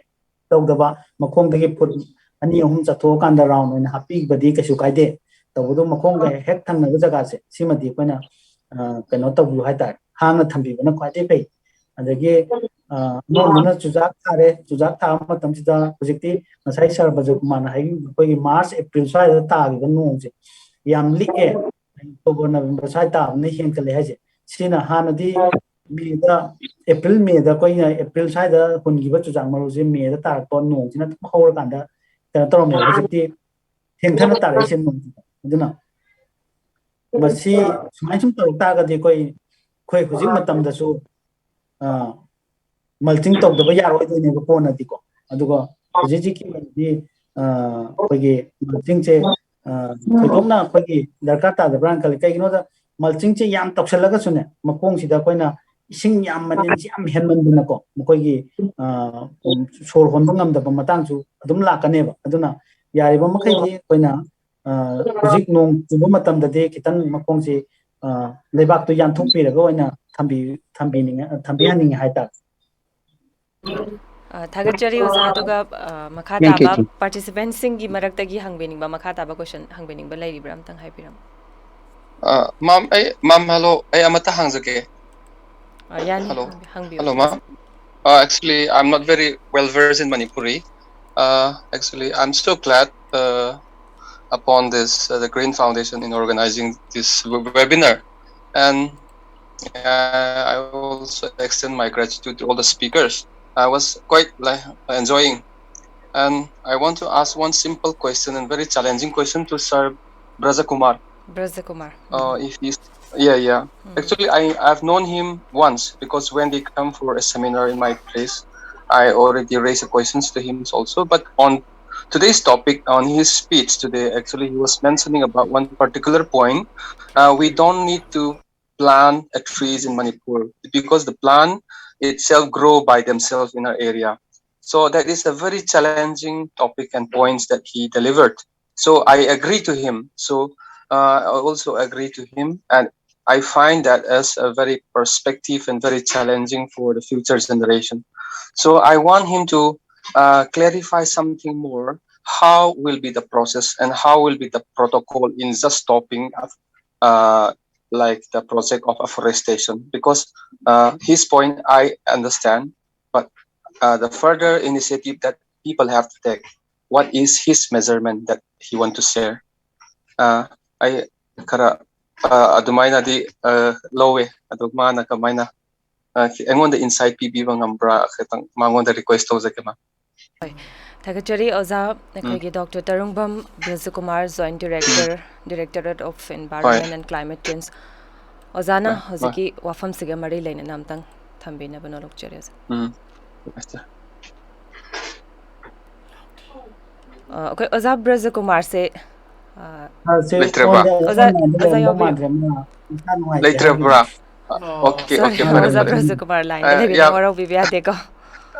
Okay, it was very challenging because mana haibadu afforestation do tawdresu masana karhaisra haura kani haibadu. Actually, it's a good concept he is talking. Okay, it's okay. I may call him next time. Adong asigi guessing gi maraktagi hoi wafam sida pakum piba keno to boyargo so guessing gi maraktagi amtang choose to biba makhata ba option hai tare oza Brajakumar leitraga so tai lengsen biriba guest tagi di. Okay, fine. Actually particularly ma'am kaino ni I say MOVCDR gi WhatsApp group amadagi si link phangjaraga yauzara paneba ko ado I say organic ki matang na ai khangning bagi lak paneba ado organic ki matang do so khangning bane ado sar kaino leire sar basantas leire sa aigi mota sar batan kanatraga sar Mohendra na so asigi matang do kitang haibi ba yagaro male ado oza ani se karam ba choose tog doino ai se pare sar amatang choose to biro okay forest ka bari leina Ravindra sar Mohendra da ai hairage hoy sar Mohendra question do ita sa hudre mai gano to budagi question amtang repeat to okay sir ai smai hai jarak sir ai Manipuri da fazana hai ba yab ngai hairak sir adunga sai Sir Brajakumar na hai baje forest ki issue se yam chawra e koi gi laibuk phaba amana Manipur je u thadraju masan u hojabane akoina u kakthat pada thugai badu tokadabane haibagi wafam do aduki matang magi perspective to yam phajaba I accept that, but further initiative lo ka to maong do mango magi tarap taki mana kamaina measurement do deliver to rakadabra mingon da kamaina insight knowledge piba yagadabra adu khangning ba hai tara haibadi it's a very challenging for me. I do accept what he said. I do really agree with what he said because we Manipur, like all the hills and all the plains, even if we don't plant any single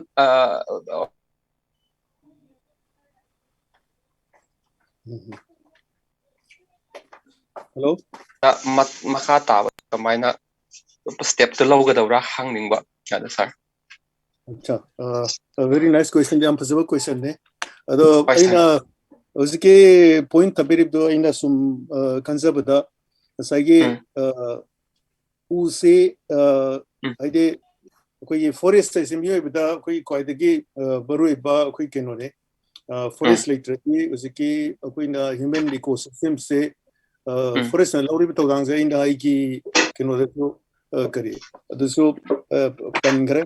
अन्ना सगी उसकी forest yautra de akoi ge miyo bese akoi ji hing base oi tokte hai de mana piri ba ecosystem services sing se kwai din baru na akoi gi kari ising pibagi dagi akoi gi oxygen pibagi adagi climate regulation hai bitare ko sigi series na tokda akoi forest ki uwagi amdi umangi achawa thogang le ba ana masigi hoi akoi manipur kumba namdam mai di lai ba prajana कोइना लैबा हिना लम ओइबरिना अखोइ से अखोइ हिंगबदिया दे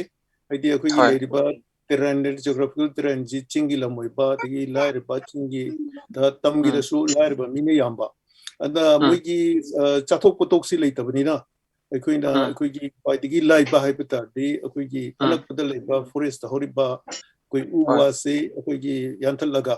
adagi koigi umang si koktoga sapting cultivation tawbane chingbai chanabi se koigi from time immemorial pangtok tuna laeba ada husik laiba prithvi ki oina koigi akang aina ada ingasiki tawriba palan itself se ecosystem restoration nei akoi yatak tabya de tawdabya de how do we check it having ngasi ge kina me discuss tawdi se edi problem de leireba अकोइना whatever ina फनेम हारसु अकोइगी सरकार की Meena फनेम हारसु अकोइगी problem di persist हो लेरेबा अना अकोइना प्रजा सिंह से अकोइगी how to win these people आइदी अजिकी forest तना आते उपाय लेजिदबा आइदी अकोइ तंबा तोलोब चाबा मिगी दी तोलोब चारागा अदुम अकोइ पैसा फंगे दनको मा इमुंग मनुंग मेंटेन तोबे लो बमिगी सु लो बुदु फजन उजरगा अकोइगी मारा अकोइगी चाथो पोथो दे मानु हिंबे अना ngasai manu hanjan ba leiba adagi atai means of livelihood chi leita mi sing se masi kamaina ikoina haidi si sing jina ne yam ba koi uwa yaliba hoi nit na henba aidi magi genuine need plus koigi idi hena karambadagi grit tagi aidi uwa sisu uwa chaw ba yanthali bisi koigi khulai di prajana oiresu kwaidigi majubu demand tori bi ina kun ba kambune ba ana ikoina ikoigi praja ikoina kamai to namasi balance ma porpe atagi na using gasi makkalle ba ina ikoigi eco system restoration ke program sida yauri bise asagi mi am ikoigi 150 million hectare by 2020 another 350 million by 2030 hain harise degraded ba wasteland oidale ba chathok potok pudrogu mayam sing se masi fagana laga akoi mioi bada haidi akoi umang sing si kana ba productive ba adagi mioi bi income te henganan ba mioi bi ecosystem services sing jo pi ba adugma umang da akoi khune magna akoi ma ki darkar sule at the same time manasu akoi praja sing su akoi khanbi ba khangbi bam su changye ba ana ngasai gi aina tu a hungry man food is god aidi lair ba mi di chaninga li da aina phazana akoi ecosystem gi oxygen pi ba carbon dioxide pi ba du pi ba da pi ba harsma taro ye ba kai no aidi ma di la chaninga li to ni no cha ba du anyhow toraga usi covid ki matam da tori da ko sarkar na phnem la or so akoi lockdown tor so mi se asum chatu e ba adi upai li ta bni na adi cha du hing da bdia ta bni na atu mai to dana akoi forest so akoina uya one yan kanu khot kanu hairasu still adum akoi manipur gida akoi chinga tamya da leriba adi manu hanjal leba adum chathareba adna akoina akoi gi praja sing su gyan ta ba aham bada akoi aware ba ani shubda adugi kamai to na what is the way of adi ladybug condom sidagi ekoi kamaino amasidagi atop alternative ama pibiraga asagi forest si masau phana param dabsu fagarana ma hujik ladibesu kamai to namasi wi chatri thabuk sing thingabdi ekoi sing se ekoi na pamiba samajama adalamdama ma obigatu ge haibedu adugi meeting point to porukna bane ngasi ki sigamba program se paithu se na sarkar na su need to fill tawre prithvi united nations with fill tawre ina kunbalibak sing developed countries sing su muhoina phanamna kui united states of america da wagera canada da wagera muigi lamdari forest hingalay chokot developed country da south korea da forest hingalay china da forest hingalay adi chokot pa adi developed economy sing da forest lin phagane ba whereas chokot ba laire bana masing ba south east asian adagi akoi south asian countries sing african countries sing the forest is sokthari have se sigi labdam sidane ba ana uziki akoi gi thambiri ba question do adi uziki akoi gi Braja Kumar sahib na u ya luisi have do madugi way of to akoi gi ane forest department matandana ngamoy adi akoi gi department bayamama adi akoi gi thabak pi ba income generate ba scheme bayamam sri narega adagi different kind of scheme bayamama Manipur sarkar gi bharat sarkar gi leriba sina masi si paikala tanda aikoina hari baikoina khaliba akoi mayamna adi hena phaba mi adi akoi gi chokpa city da town da leba mina khanbaga manung da changjil mi leriba thengneriba samisa ni du khanba adugi meeting point ma akoina poraga si kamai to na lakdagi do akoi kudima na yausilaga madugi device putopa ma darkar lere ne thamjagi Thakachari oza khoi matam su yam laisalakta khoi radio program su yoksalakadore aduna khoi participants singi question se last oina amatang aroi boina pizage masina aroi boy jage participants singi marakta gi question hangbining ba lairagadi haibiro khoi handaki pizari ba chance aroi bo soi doni matam su yam phangdrabani namtang haibiro hangbining ba yauri bram tang haibiro Madam, I question that Duga I session I want to phone of the guy Mayang Siam Sandra, my day one out of Kongdigi. Aina ngasai sar basantana have organic farming da khoi san si phadoga aikoina hojik sarusi mai thadok ta bidu san sahalaga santhi paibagi matang sina khoi labukta kana li haibi matang aigi mot amatang su leijaba haitare khoi san sing si thadoga loibasina moina phairamba santhi se khoi nuksana phajana phura kan da hayeng masina khoi nong churu kan santhi se leibak ta thoina kana hogda bida taw daraga satki bagumba lei adu sharukta khoina ngasai gi saru sing si phajana sa khoi gi stock farmers sing sal loibiri farmers sing sin saru stock tobiraga sanchi jumda phajana sanchi jamna pak chong loibisina te phajan loibira kan mai sanchi ji phajani stock tobira kan sanjung phajan lobiraga aduna hayeng matam sar kan labuk ta pudraga ekhoi gi labuk sida magi darkar laiba sangdu sijinaba siga adi saru se sum labuk ta thammaga sanna sahal laga sum sadi sanjung phajin basiga ani sigi kana base ai mase karam bana phagada ge haji sagi molam tang thamjani adida topa mana koi gi manipur gi lariba labuk sing se sahi magi manung da thamanga natraga taruki mari natra manga gi sang je koi agriculture product phau puthongna bagi da mukta koina sijinara matung lemhori ba tha taret amadi koi gi lamhang oina koi gum laihin ba haitare ado hari posing asi world environment day ga mari laina na koi gi hari labuk sing sita koina sansi koi gi farmer sing na thadu kanda Uji jalan bagi mahuta sanjip fazil sarusi mafam jana thamma kanda hari ba hangi labuk sing se koina matam ga sana ba gari gari thaba ya ha po sing se koina ngasai gi ising lingna sizin naraga thaba ya ba po sing se koina tharaga di adu da hauri ba pambi sing aduna ngasai gi kari gumba khoi mi ba kana ba oxygen pa plan masa masa sing gi ma ngamjaba khadang putura kanda ko environment ma gi kana ba masula kadrai na khanjai adi to dokpa mana khoi pambi sing ase thara matung da mahai lokram le hori mai waste sing se koina fields da mu khoijilaga di next koi agriculture phau se tharak matam da koi organic farming tawbada su henna khodong sagadra haina khanje do thai san thadoga loibasina ngasai farmers sing na fields da thabak tawninga ga su san si protection tawbada wa banidana farmers sing se ngamak ta ba haitare maso in tawga ding ngam do si matang sida sargi site gi sanchi thaduga saru silabuga thamaga loibasiga natragana akhona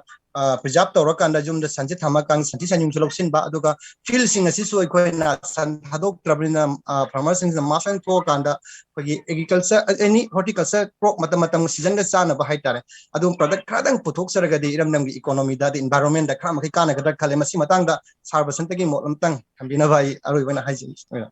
thagachari akoi oza basantagi puning sing sinjari ꯑꯩꯈꯣꯏꯒꯤ ꯌꯥꯝꯅ ꯃꯔꯨꯑꯣꯏꯕ ꯀꯩꯅꯣꯅꯤ ꯁꯖꯦꯁꯟꯅꯤ ꯃꯁꯤ suggestion ꯑꯃꯗꯤ ꯀꯩꯅꯣ ꯍꯥꯏꯇꯥꯔꯦ ꯃꯁꯤ ꯃꯐꯝ ꯃꯐꯝꯒꯤ ꯃꯈꯥꯁꯨ ꯌꯥꯝ ꯄꯣꯜꯂꯦ ꯍꯥꯏꯇꯥꯔꯦꯀꯣ ꯑꯩꯈꯣꯏ ꯁꯟ ꯌꯥꯝ ꯂꯣꯏꯅꯕ ꯖꯒꯥ ꯑꯃꯗꯤ ꯑꯩꯈꯣꯏꯒꯤ ꯁꯟ ꯌꯥꯝ ꯂꯣꯏꯕ ꯖꯒꯥ ꯍꯥꯏꯁꯦ ꯍꯤꯡꯒꯣꯜ ꯀꯣꯏꯕꯒꯤ ꯆꯥꯡꯁꯨ ꯈꯔꯗꯤ ꯑꯗꯨꯝ ꯍꯦꯜꯂꯝꯃꯗꯕꯅꯤ ꯍꯥꯏꯗꯤ ꯃꯈꯣꯏꯒꯤ ꯖꯒꯥꯗꯨꯅ ꯍꯥꯏꯗꯤ ꯃꯐꯝꯁꯦ ꯑꯩꯈꯣꯏ ꯀ꯭ꯂꯕꯀꯨꯝꯕ ꯀꯩꯒꯨꯝꯕ ꯃꯥꯟꯅꯗ꯭ꯔꯒꯗꯤ ꯃꯁꯤ ꯑꯩꯈꯣꯏ ꯌꯥꯝ ꯋꯥꯕ ꯍꯥꯏꯗꯤ इवन लेकाय अमदा कन्फ्लिक्ट थोप याबा कन्फ्लिक्ट ऑफ इंटरेस्ट हाइसे सिजे इंटरेस्ट अनि थोरक्तोइनेबा अमना महै मनों थाबा पाम्बा कांगबुमा अमना सन थादोप पाम्बा कांगबुमा मकोय अनि मरक्ता ऑलवेज क्लास थोक्तबा नतेबा दुना मसेगी मरमदा थोंकी कोगी क्लास तौनबम हाइदि मसे कोई खनबसु याम यावे हाइतारे मसे अचौबै सुमनि मसे club कुंबा कोगी organization solve tawdragadi maji keno tawde duga hambagi question da kogi san thadoga loiba thadoga thambaga dagi charuda sumai kan tawba haibase masi mafam mayam da organic farming gi ayam jaga da ne masi practice ama oina sinai ko kogi lam phajana leiba jaga da di jaga amana kogi san thadoga kogi mayai da khaijan bai tare mafam ji mai nga thokna koina partition tawra thamaga kogi जगह अमद नापी जी फजन हवले अदुगा मकोजी चरु चनाई ma'am से थादो कान सन ma'am से खोइजलगा मददा चहलगा मपान थोन दबिदा मोय farm दुम मोय न चाइ पोतो अतोपदा चत्तबिदा अदु मफम दुदा दुम कोगी मागी संति से तहौबा मसिना कोगी संति सिंग मैम सिना कोगी मोय न लेरम फिल जे अदुकी मति कानै हाइतारे अतोपदा चाइ तोखिदे नको मसि तौबा ngamdabagi wani khwai phaba best ti koina आइगी कनोसे आइगी लबुकसे मसे खाजन बंग ngमगदि को अतोपदा चलहन बादगी संजि मफम जुदा अदुम खोगी संगोलम सारगा खोगी अतोपा सा कैका लाक्तबा अदे अतोपा सन लागा मंगोंदा कनो सोहन ब खोलन बा पी दब जगह ओरगदि मफम जुदा कोई लबुकसिदा दुम सन थमसिना क्वाइ फैयेब अदुम ngमदबै वानि हाइतारे अदुगा रैंचिंग कोइ मसे रैंचिंग तौरगा खोगी कोगी कनो चरु सिंजे कोइना यैथोकब चरु सिंगी मथक्ता कोगी लिटर सिस्टम हाइना कोगी चरु सिंजे कोइ बिएन द सुका अग हापिने को दे ओक्ता बोकासी कान तौर सिने जिंजे अदुकी मति काना मसाना दुम कोइना मियोबना हार सेमुद्रजु मोइना जानछलप पोतुना हार दुम ओनगिदोने सि याम फबो पोल ngमदबै वानि हाजगे को अदुगा मना कोगी था कोगी लबुक्ता कोगी पाम्बी सिंबी हवल लकांदा कोइना खोजनबगी वारी अमसे सिसि कोइना मसी काना बसु लई कांदा बसु लई हाबदी पाम्बी दुना कोगी यामना कोगी कनो लेबाक्ता लेहाव पिबा ngamba अदुगुम्बा पाम्बी ओयरगदी समना हाबदा कोइ चुचु लांगमैगुम्बा अदगी उ हवाइन टोन सुगुम्बा था फांदो पोचे सी ओयरगदी कोइ मोय थारगा खोजनबसे दुगी मति कानेबको अदुगा अदु नतना कोइना कै हाइतारे यामना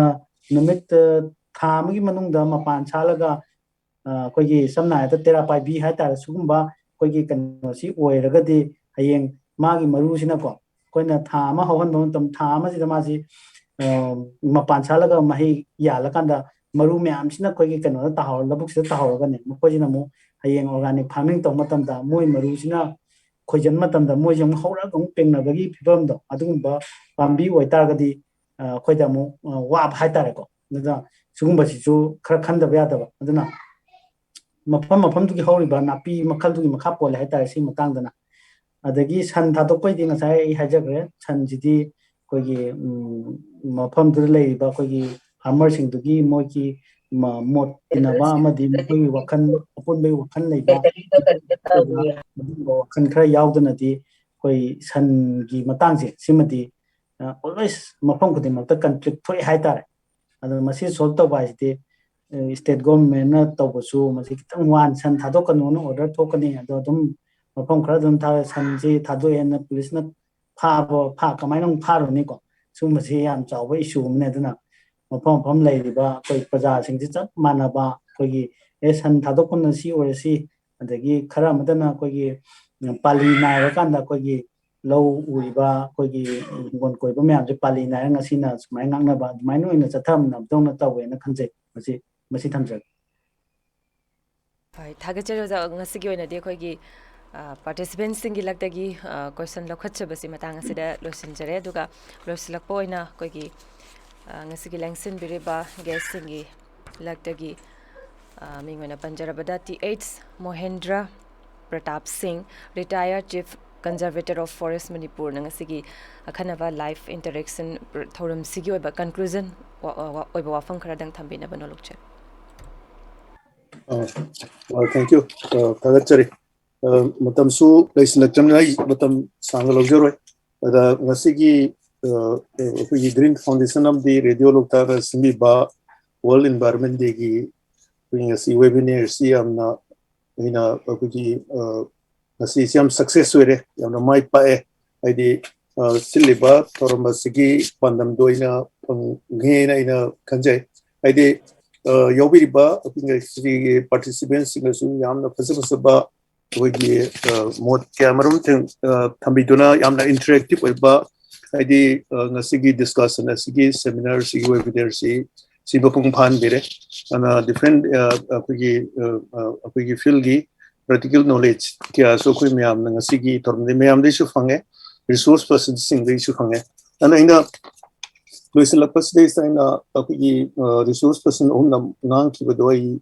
samlamna yamna tena I thamjage matam leitabani adugi yam sana lojero ai yan hanbada ai I samana ngang matam aina ngasigi webinar sigi ngasigi basigi set a tone adi ngasigi webinar sikari damakta ngasigi World Environment Day pangthokpagi magi nungyobo objective ngasigi palan nasina aikoida phanganengba aikogi mayamda aikogi Green Foundation ngasi yobirba mayamda aikoi mipum khudingmukta phanganingwe pandamsing ado madu phanganbagi matangda udi hujigi prithivigi leiriba figam adi aikogi leiriba prithivigi leiriba global ozone today ngasi leiriba samesya sing COVID-19 gi adi different aikoi sing phangdabagi samesya mayam sigi matangda hapet mayamna sigi issue sigi to set the tone like the discuss over the nuaina ba hena kamina na ba ma ina thamjakre onda masagi Green Foundation sigi objective of the seminar di ngasigi karigumba akogi pandam ani khak aidi akogi eco restoration siga akogi organic farming siga sigi matangda yamna masigi matangda akoina ngasi eco restore tobusina akogi environment amadi organic farming da kyamu yamna kanabagi hanbagadagi haibido haibani chingba adugi kenodo akogi adugi matangdane ana si eco restoration sina akogi organic farm aidi nature da mohalapani eco restoration ledi hanagi mangthakiba mohsagi saktam do amuk halaga akoina nature se amuk akoina simulate taramu halaga nasagi hanagi production system da organic farming style da halakpada eco restoration sina choba kana ba mapi na I thamjage ana siba ai odo mot ai no pongdok segi sina tension jage mathang da ki Dr. Brajesh Kumar na ki joint director environment ki matang da choba thodang lo department ama masamaksu ngasigi function asida yobi na participate ona ki amna kanarba kaya mama thambirame akoi da kana gar resource adi me amana kangba experience chingba adi scientific background me amama thambirame ado mana han badaina ma kuma masamuk sisu naw faglakna lei me ma sisu tuna naw fadana ena pokatana akoi manipur gi chokot palam jins lista asoba contribute to bangamba ovision oni so dai na han patna tawjari mana wafam amani dang mana thamami yamna maroiba haidi traditional knowledge haidi farming practicing da akoi mohusana akoi scientific knowledge laktumda leramba channel missing ado document to wise yamna maroi every akoi discussion da every book da like the sima yor bani haidi hena kana ba akoi mohusagi knowledge singdo farming practicing madu thamjanba the blending of traditional and modern knowledge ani se asi puthoga hanai kana basu anoba scientific oiba kana ba Dr. Basanta goi tobiriba kana ba practices nyam se ani pullaga ani sigi knowledge ma pullaga ena phaba prajada koi grahasi da kana ba technique na madu ki knowledge document toba adagi akoina India ki natraga prithvi mahum khudinda crop rotation habitare akoi nungju thada rabi crop ta kari toni kharif crop ta kari toni adi phangiba matamdo masigi hou thamna numide su change mada gap amale masi matamda kari pambi thadage adu hek loibaga ising nadi khara walakpa intham time matam rabi crop si karam batawge chahi chuppa akoi farming se akoi labuk mahasing usi handana leib se ena productive ba lepak lehaw da su amada complement toba supplement tona bagi wa akoi wakalo namasu Dr. Buzkumar yamna pazin thambiram adagi kwaidi maroi ba adi huziki eco restoration da so choba akoi ising phangbagi se adi catchment area adi turin macha yam stream yam ji chanchala choba turin sare ya masin yam ji catchment area sing se sangaga thamaga mana piri ba service di ising phangan ba adagi soil moisture conserve toba made akoi da ising thakpa labu da ising phan na sato poto han bagi masima yon ba se catchment area masi sarkar so akoi community conserve area community reserve kind of same we were representing masima su to masi am tangai fode gi akoina national seminar ke da masi same points masi akoi flag to masima Dr. Buzkumar na thamyame lomi marup semba organize ba lamdam dugi individually na to ba adi issue si sapmana banina lomi singi pam be singdo organize ba collective voice of single and by se masi need of the world ni matang da koi gi masi Dr. Saib kisi matang sai reform pon thamba adi water harvesting structure is koi integrated farming system da adi magi chei chupa nong ta da na critical inputs kare critical magi adi darkar le ising gi darkar le matam le ising ji phangan ba koi na ising ji conserve tor ga masima water harvesting system is everywhere masima practice tone masima manipur introduce over to wusi yore masima yam darkar le matang da koi Dr. Basanta gi samram thamjage Dr. na gi organic agriculture ki matang da adi manipur kana ba nepal le hoda kana ba samawadi hena kana ga do matang da adagi akoi gi organic waste sing se manipur da akoi Delhi da charumai da Haryana se ga pollution thon ba adi asu phajaga par resources se ni be samaj kana ga ba nepal le hoda kana ga do ba adi atop alternative material adi biofuel sabye adi chi sabye sima mayam se kana ba podama onthoga economy di hanga pa farmer gi economy da pollution ju check to pa sigi ma Dr. Saab ne ambaza sambe adi ideal soil structure adi akoi lepak le housing je karama makhal gi lepak le housing je soil si le ka da masigi kamaina ma gi physical ni adi physical structure chemical structure masi kamai pha ying badadi apoba malaga manung dadi chemically di manung dadi fazana yaw da nutrient yaw da adi physically fazana masi kamai da emulate karamba simple la cham chamba nongbi na to ya ba yamna extra di akoi gi fill to ya ba pot mayama mama na kamai na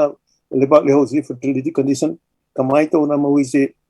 hina fakaran da gi hai ba cham chamba mi na practice to ya ba simple technology me am Dr. Thamirame adagi amana soil ji kamai test to ge akoi lebak le house phai phati ji kamai khan ga de ge ba field level ki testing method me am Thamirame adagi mana hot compost se saraga akoi na di compost ri cham na khan ba mana waste so